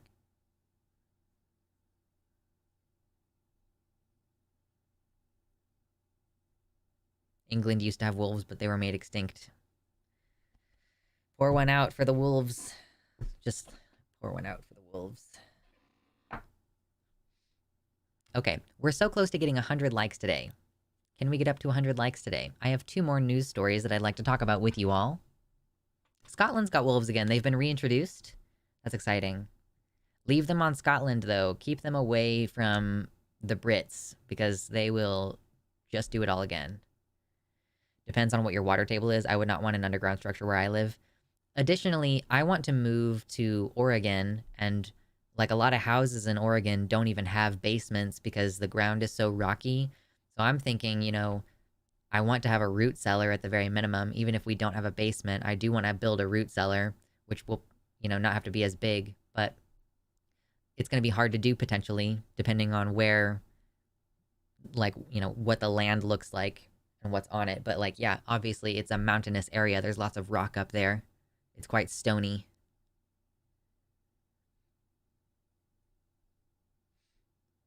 And the water table. That's the other thing. Where's the water table at? You don't want to dig down into the ground and build a concrete structure only to find that there's, like, liquid constantly weeping through the concrete. Because here's a fun fact. Concrete is a wet location. Like, according to the electrical code. I feel like I need to burp. It's not happening. Okay, let's move on to our next news story for tonight. Hit the like button if you're having a good time.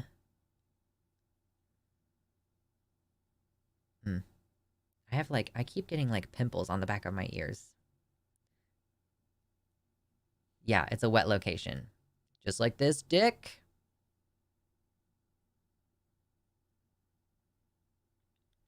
Sad wolves. Not bad wolves, but rather sad wolves. Welcome back, Corpse Candy. Coleslaw? I don't like coleslaw. I keep trying. I'll keep trying to like coleslaw, but it's probably not gonna happen. I have no idea what we're eating for dinner tonight. I just realized. I don't want to talk about food. You guys, I'm doing intermittent fasting. I didn't eat before stream today. Okay.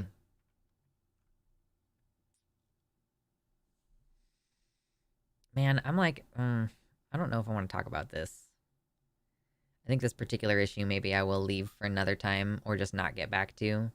New rule designed to protect LGBTQ foster children draws GOP opposition. I don't think I want to read this story today. Yeah, we vibin'. My throat hurts. It's so annoying. I'm just like, man, can we just not? I know sod barns and other structures are a definite thing. I lived in a straw bale house / a cob cottage. So I've seen them before. I'm not saying that dirt homes are not possible. Where was there about dirt homes? Like, oh, like dirt homes in the ground? Anyway.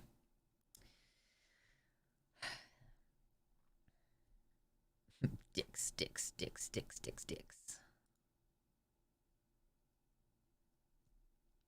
Okay.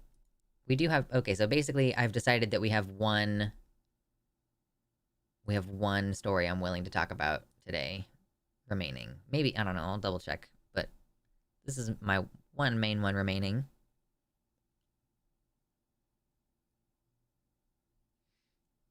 My puppy in high school was actually half coyote. That's weird. I didn't know that coyotes could breed with dogs. I knew that wolves could sometimes. That's quite strange. Oh my god. Oh, let's react to something real quick. I do have something funny to react to before we do this story. Let's do a little react moment.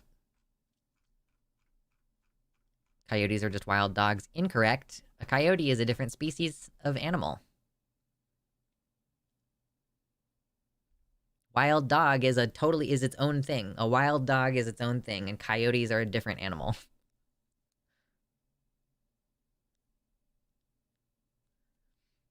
Okay, apparently it's not that uncommon for dogs to get it on with coyotes, even though they are different species.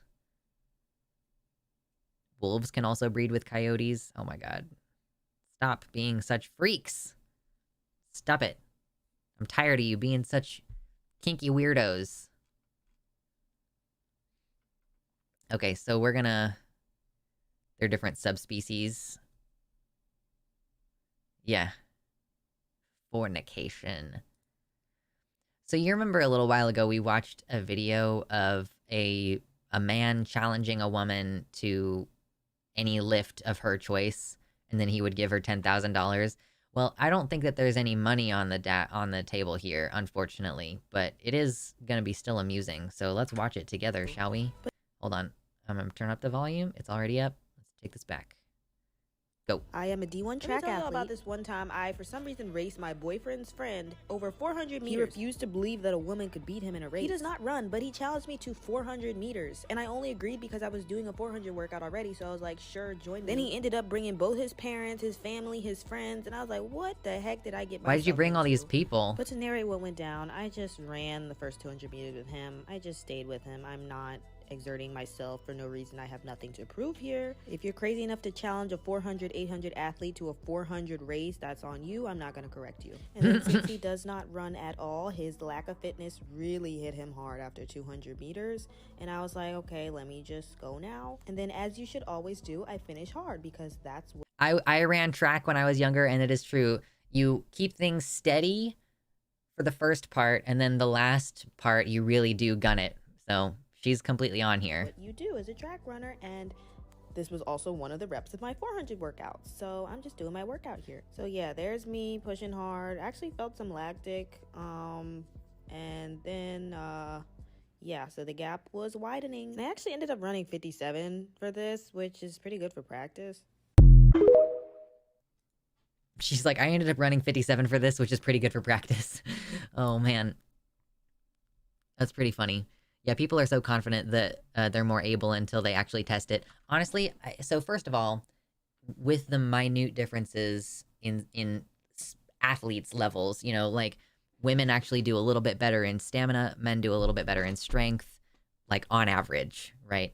So a man challenging a woman to a stamina competition of like, we're gonna keep doing this one same thing for 400 meters, like literally, like the man who challenged the woman and then they did the deadlifts before, he was more likely to be able to have an edge out on her on that, except that she's an athlete and he's not in that way. Like she's lifting and he's not. And in this case, she's running and he's not. Also, there's the whole cardio thing.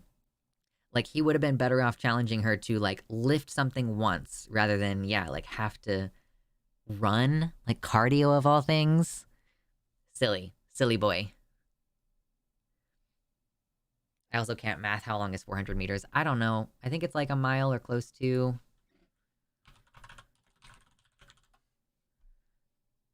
Oh no, it's not 1 mile, it's 1/4 mile. Cause like it's I was thinking it's one lap around, which is a 1/4 mile. So it's basically one lap around a track. And she said she did 57, which I think means she did 57 seconds. So if she were to keep that pushing, it would be like a 4-minute mile.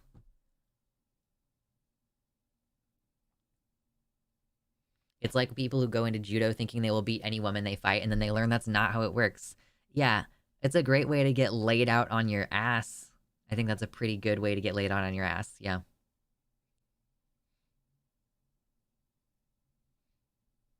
The people who say, oh, mediocre men just transition to win at sports are the mediocre men who think they can beat female athletes despite not exercising at all. Yes. It's also something you see in chess and video game tourneys, that dudes go in thinking that they're just gonna obliterate any woman they come in contact with.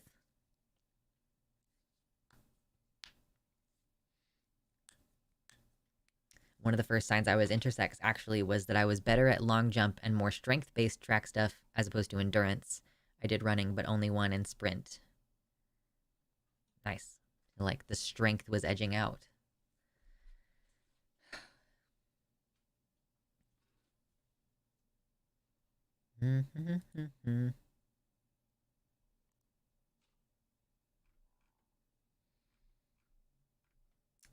Okay, we basically have the one thing left today.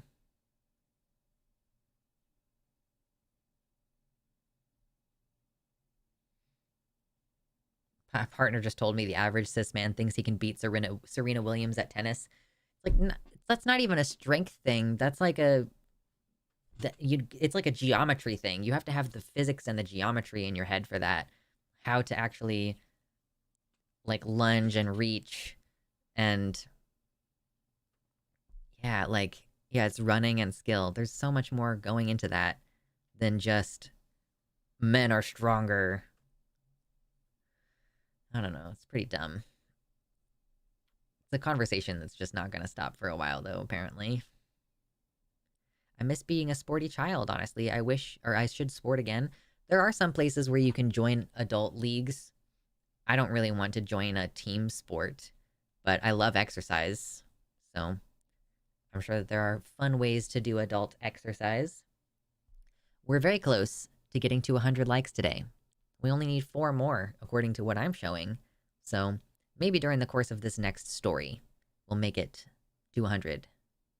100.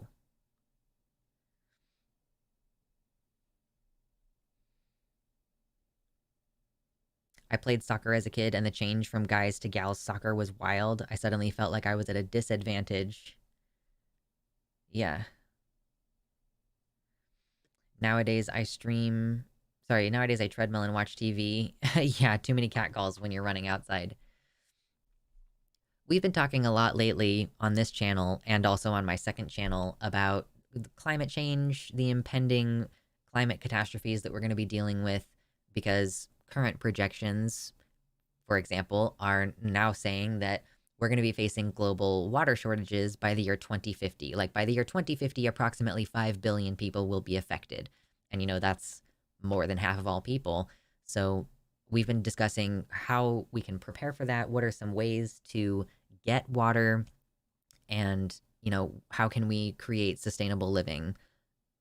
Understanding that there are going to be climate refugees, climate migrants. There's going to be crises regarding how to deal with this. There are probably going to be breakdowns in the social contract, because people need water. You absolutely need water, and it's going to cause problems.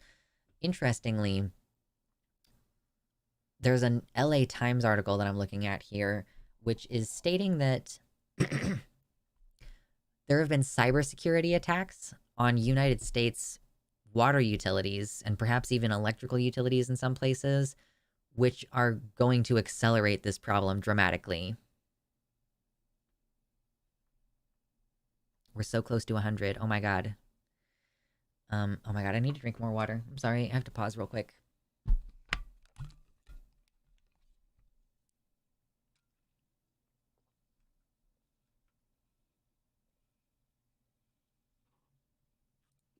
Okay. I have 2 different things open here. So, I think this is... Okay, this is an older article from 2012. Stuxnet. The US is still vulnerable. So last week, back in 2012, the Department of Homeland Security revealed a rash of cyber attacks on natural gas pipeline companies. Just as with previous cyber attacks on infrastructure, there was no known physical damage, but security experts worry it may only be a matter of time. So this is from more than a decade ago, from 12 years ago. We have viruses like Stuxnet, which is the mysterious worm that caused havoc on Iran's nuclear program 2 years ago. So this is an ongoing conversation we've been having for a while. We're not sure who created these viruses. We're not sure, I guess, how to deal with these particular exploits. And here we are in 2024. This article is from January 3rd. The tiny Aliquippa Water Authority in western Pennsylvania was perhaps the least suspecting victim of an international cyber attack. It had never had outside help in protecting its systems from a cyber attack, either at its current plant, which dates back to the 30s, or at a new $18.5 million one that is being built currently. So apparently this agency, along with several other water utilities, was struck by what federal authorities say are Iranian-backed hackers who were targeting a piece of equipment specifically because it was Israeli-made. Now, as far as reasons for going after U.S. infrastructure, I feel like that's not the worst reason. But we have no idea, who's actually doing this. Yeah, we suspect it's Iran, but I don't think that we know. Federal authorities say this is Iran, but we're not totally sure. Hopefully they don't use this as an justification to go joining up forces with Israel to attack Iran. We're on our way to a world war here if we're not too careful. Yeah, Matthew Motz, who's chairman of the authority that handles water and wastewater in this area, says, if you told me to list 10 things that would go wrong with our water authority, this would not be on the list. This is prompting warnings from U.S. security officials at a time when states and the federal government are wrestling with how to harden water utilities against cyber attacks. The danger, officials say, is hackers gaining control of automated equipment to shut down pumps that supply drinking water or contaminate drinking water by reprogramming automated chemical treatments. Besides Iran, other potentially hostile geopolitical rivals, including China, are viewed by U.S. officials as a threat. So, this is like, yeah, like, what are we gonna do if this problem accelerates the way that it is? You know, we have already an impending water shortage coming soon across the everywhere. But if anywhere in the US, or frankly anywhere in the world, can be attacked by hackers, you know, I don't know if we're gonna meaningfully put the resources behind it. I say we. I don't know if the US government is gonna meaningfully put the resources behind the massive amount of data infrastructure changes that would need to occur.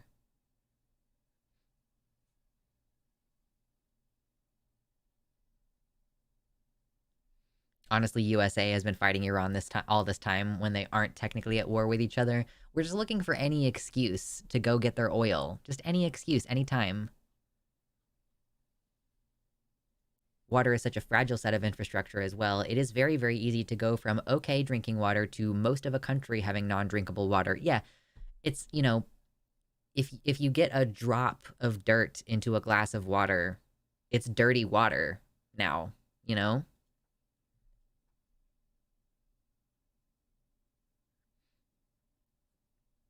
US Gov also carries out massive cyber attacks on others. They just don't get reported because Merca.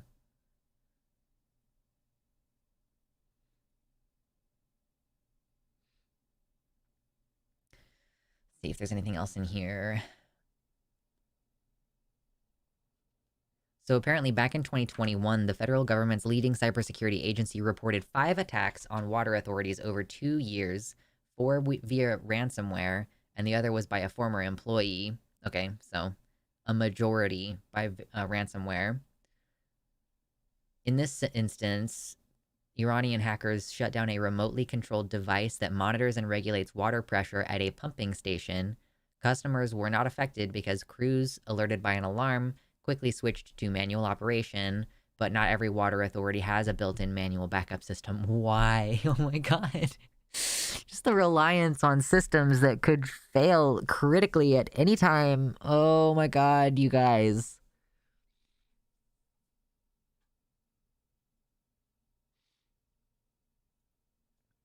Oh my god. And we don't even know the full scope of cyber attacks because it's hard to track. Right, this is just like the reported ones that we know for sure about.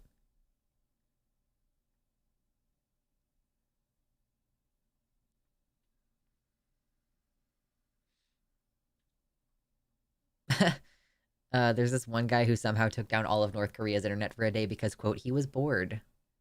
Oh, that's fun. Apparently there's been basically no momentum about this federally, even though these conversations have been happening since 2021.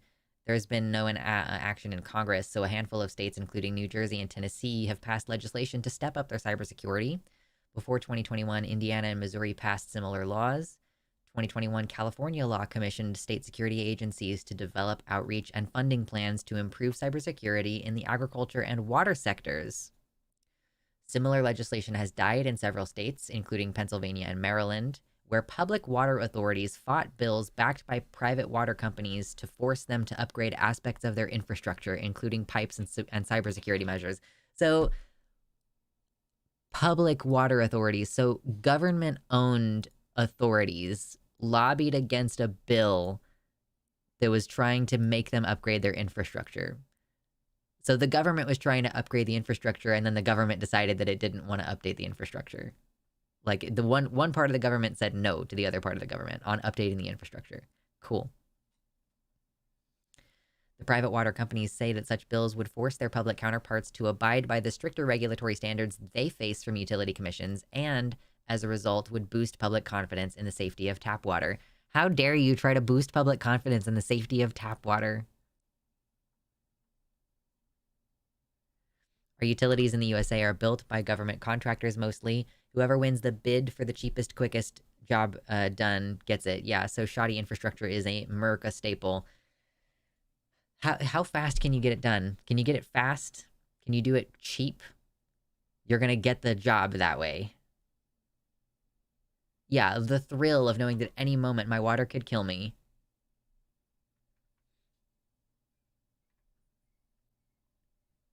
The simple fact that this is not even a conversation federally. Like, I'm learning about this from the LA Times in an article that is describing something that happened. Where is Aliquippa? In Pennsylvania. Something that happened in Pennsylvania. But there's no national conversation. Can you imagine the Republicans taking seriously a conversation about protecting municipalities' drinking water via cybersecurity measures?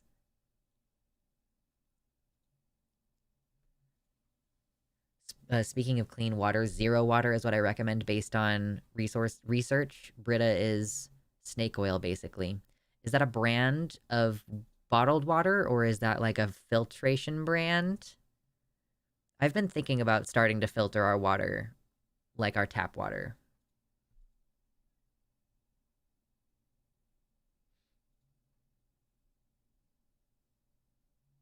It's a brand of filtration. Okay.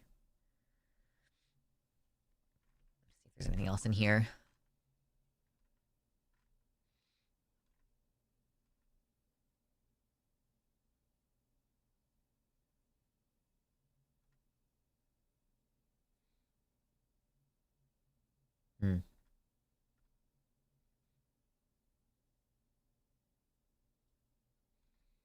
There's all kinds of really silly arguments against these bills. Like, some people are arguing, oh, you know, we need to update these pipes before we bother about cybersecurity. It's like, we can have two different problems at once and try to solve two different problems at once. You know, why are you complaining about how this is going to require more funding to go into it? Like, yeah, like, you do need to occasionally put a little bit more money into it to update the infrastructure. Like, the alternative is just not having updated infrastructure, which is not an acceptable answer when it comes to water. Yeah, Brita does nothing. I didn't expect that Brita did anything, really. So be working on ways that you can get water locally. Some people suggested, you know, since we still have readily we have access to electricity, you could get a water distiller that plugs in, so that if nothing else, you're able to distill and filter the tap water if the tap water goes bad. Or you'll be able to filter other water.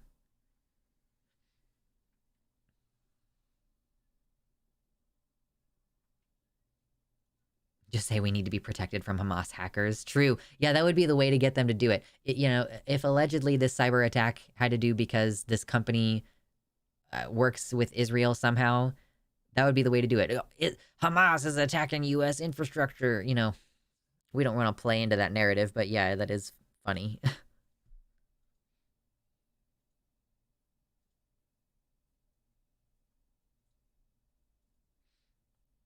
Anyway, that's just about it on that story. We've done some news today. Look at us doing some news. All our water infrastructure is like 20 plus years out of date and leaking plastics into the water now. Don't drink only distilled water. You need the minerals from non-distilled water.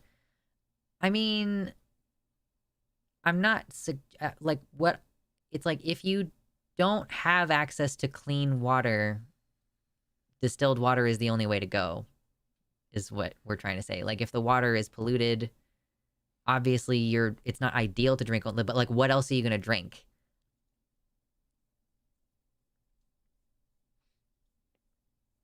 We still have lead pipes in 2024, I know. I like my well water, but it is actually cleaner than mountain spring water as far as mineral content. Water cleaning tablets? Okay. I don't know how effective and against what water cleaning tablets are. And also, yeah, I guess that's another thing that you should stockpile in case suddenly you don't have access to being able to purchase things anymore. Drinking only distilled water without added salts will kill you. I'm sorry, do you people not eat food? I'm so confused. I'm so confused. Like, I'm getting like lots of minerals and other things from the food that I eat. And like salt. Learn how to create activated charcoal. That's a good question. Yeah, how do you, in order to filter things, you need that and a t-shirt to make a simple filter.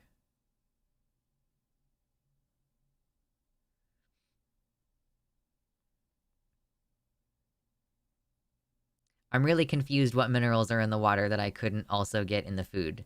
But like, yeah, so part of what the broader discussion that I've been driving us toward, like, again, on my second channel and during the streams, is like alternatives to water. So like, I am not someone who believes that we're going to continue to have electrical infrastructure necessarily into the future. So yeah, if you get a water distiller, that's going to be something that is only useful in the circumstance where you don't have fresh water, but you still have electricity.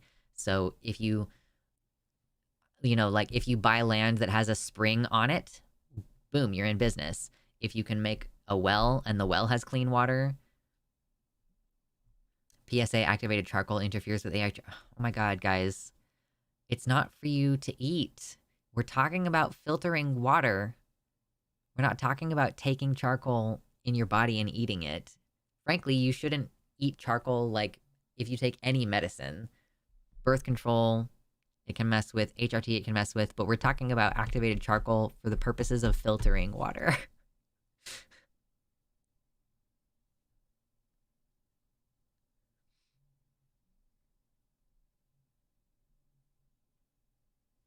Eating water equals crunching ice. True.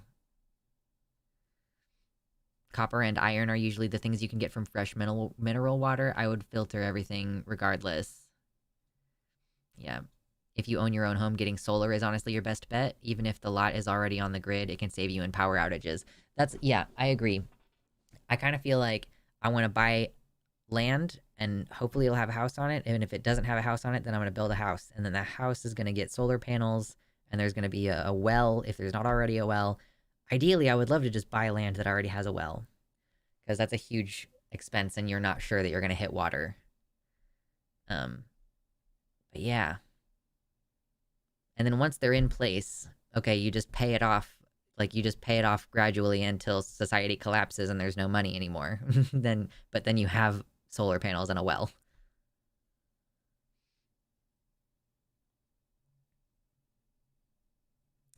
Jira says USA probably has like 10 to 15, maybe 20 years before it has mass collapse, meaning there will be infrastructure for the rich, but not really for anyone else. It's so important more than ever to learn how to go off grid. Yeah, I'm thinking about it a lot. I'm planning a lot. And it starts small. It's not like I'm assuming that I'm gonna buy land tomorrow and I'll be homesteading by this time next year. Like, no.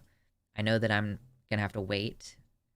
And so, like, I'm gonna start a garden first and learn what I can about growing food in between now and there.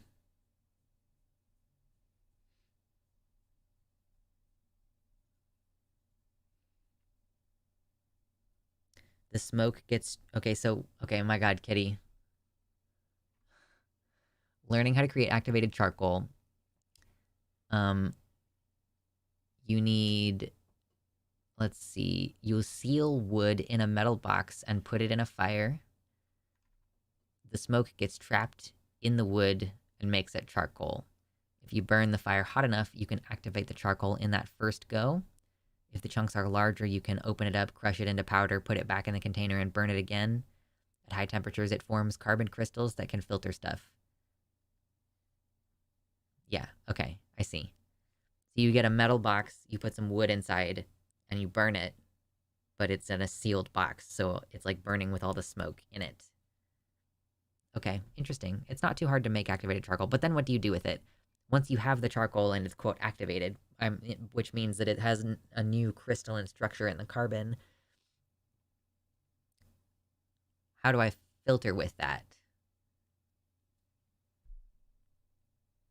Also, most of us are like 20 to 40 years old, so odds are we would be fine immediately following infrastructure collapse for like 20 to 50 years. It's the next gen that would have a much harder time. That's why you have to establish infrastructure. Like, this is why we do need to, like, establish something like communes all over the place. You crush it into powder, put it in a t-shirt or another filter cloth, and then you just, like, pour the water through it, I assume. Pour the water through it several times or make a multi-step filter. Yeah, I'm imagining that I would just try to build a thing where, and like there's like a place where there is a filter and it passes through like several like furnace filter shaped things that have carbon activated charcoal in them. Ideally, we would have some amount of infrastructure restored in 20 to 50 years, unless all life is at stake on Earth or something. Most important infrastructure isn't too hard to restore.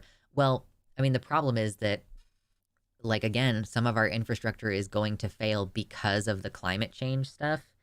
And so, yeah, like, if the temperatures remain high, you can't reinstall PVC pipes, or maybe not PVC. What was the other one? Someone was like, they're probably made out of something else. I can't remember what you said. But anyway, if you're going to reinstall plastic piping, they're just going to melt again. So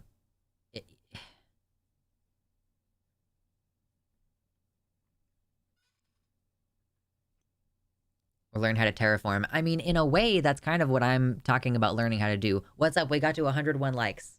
I'm so proud of us. Thank you so much for hanging out, everybody. That's amazing. But yeah, learning how to terraform is effectively what I want to do.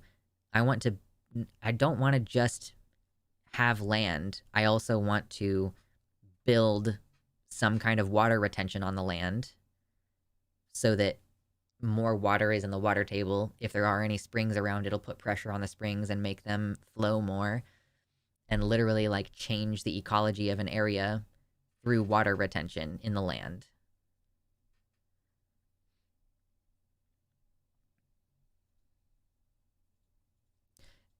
If the wildfires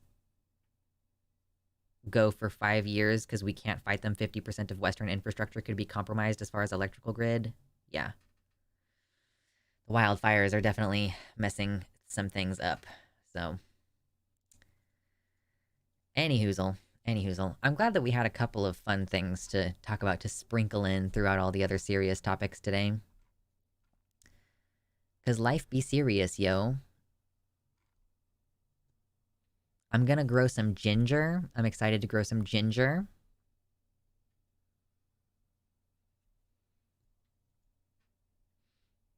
Delicious.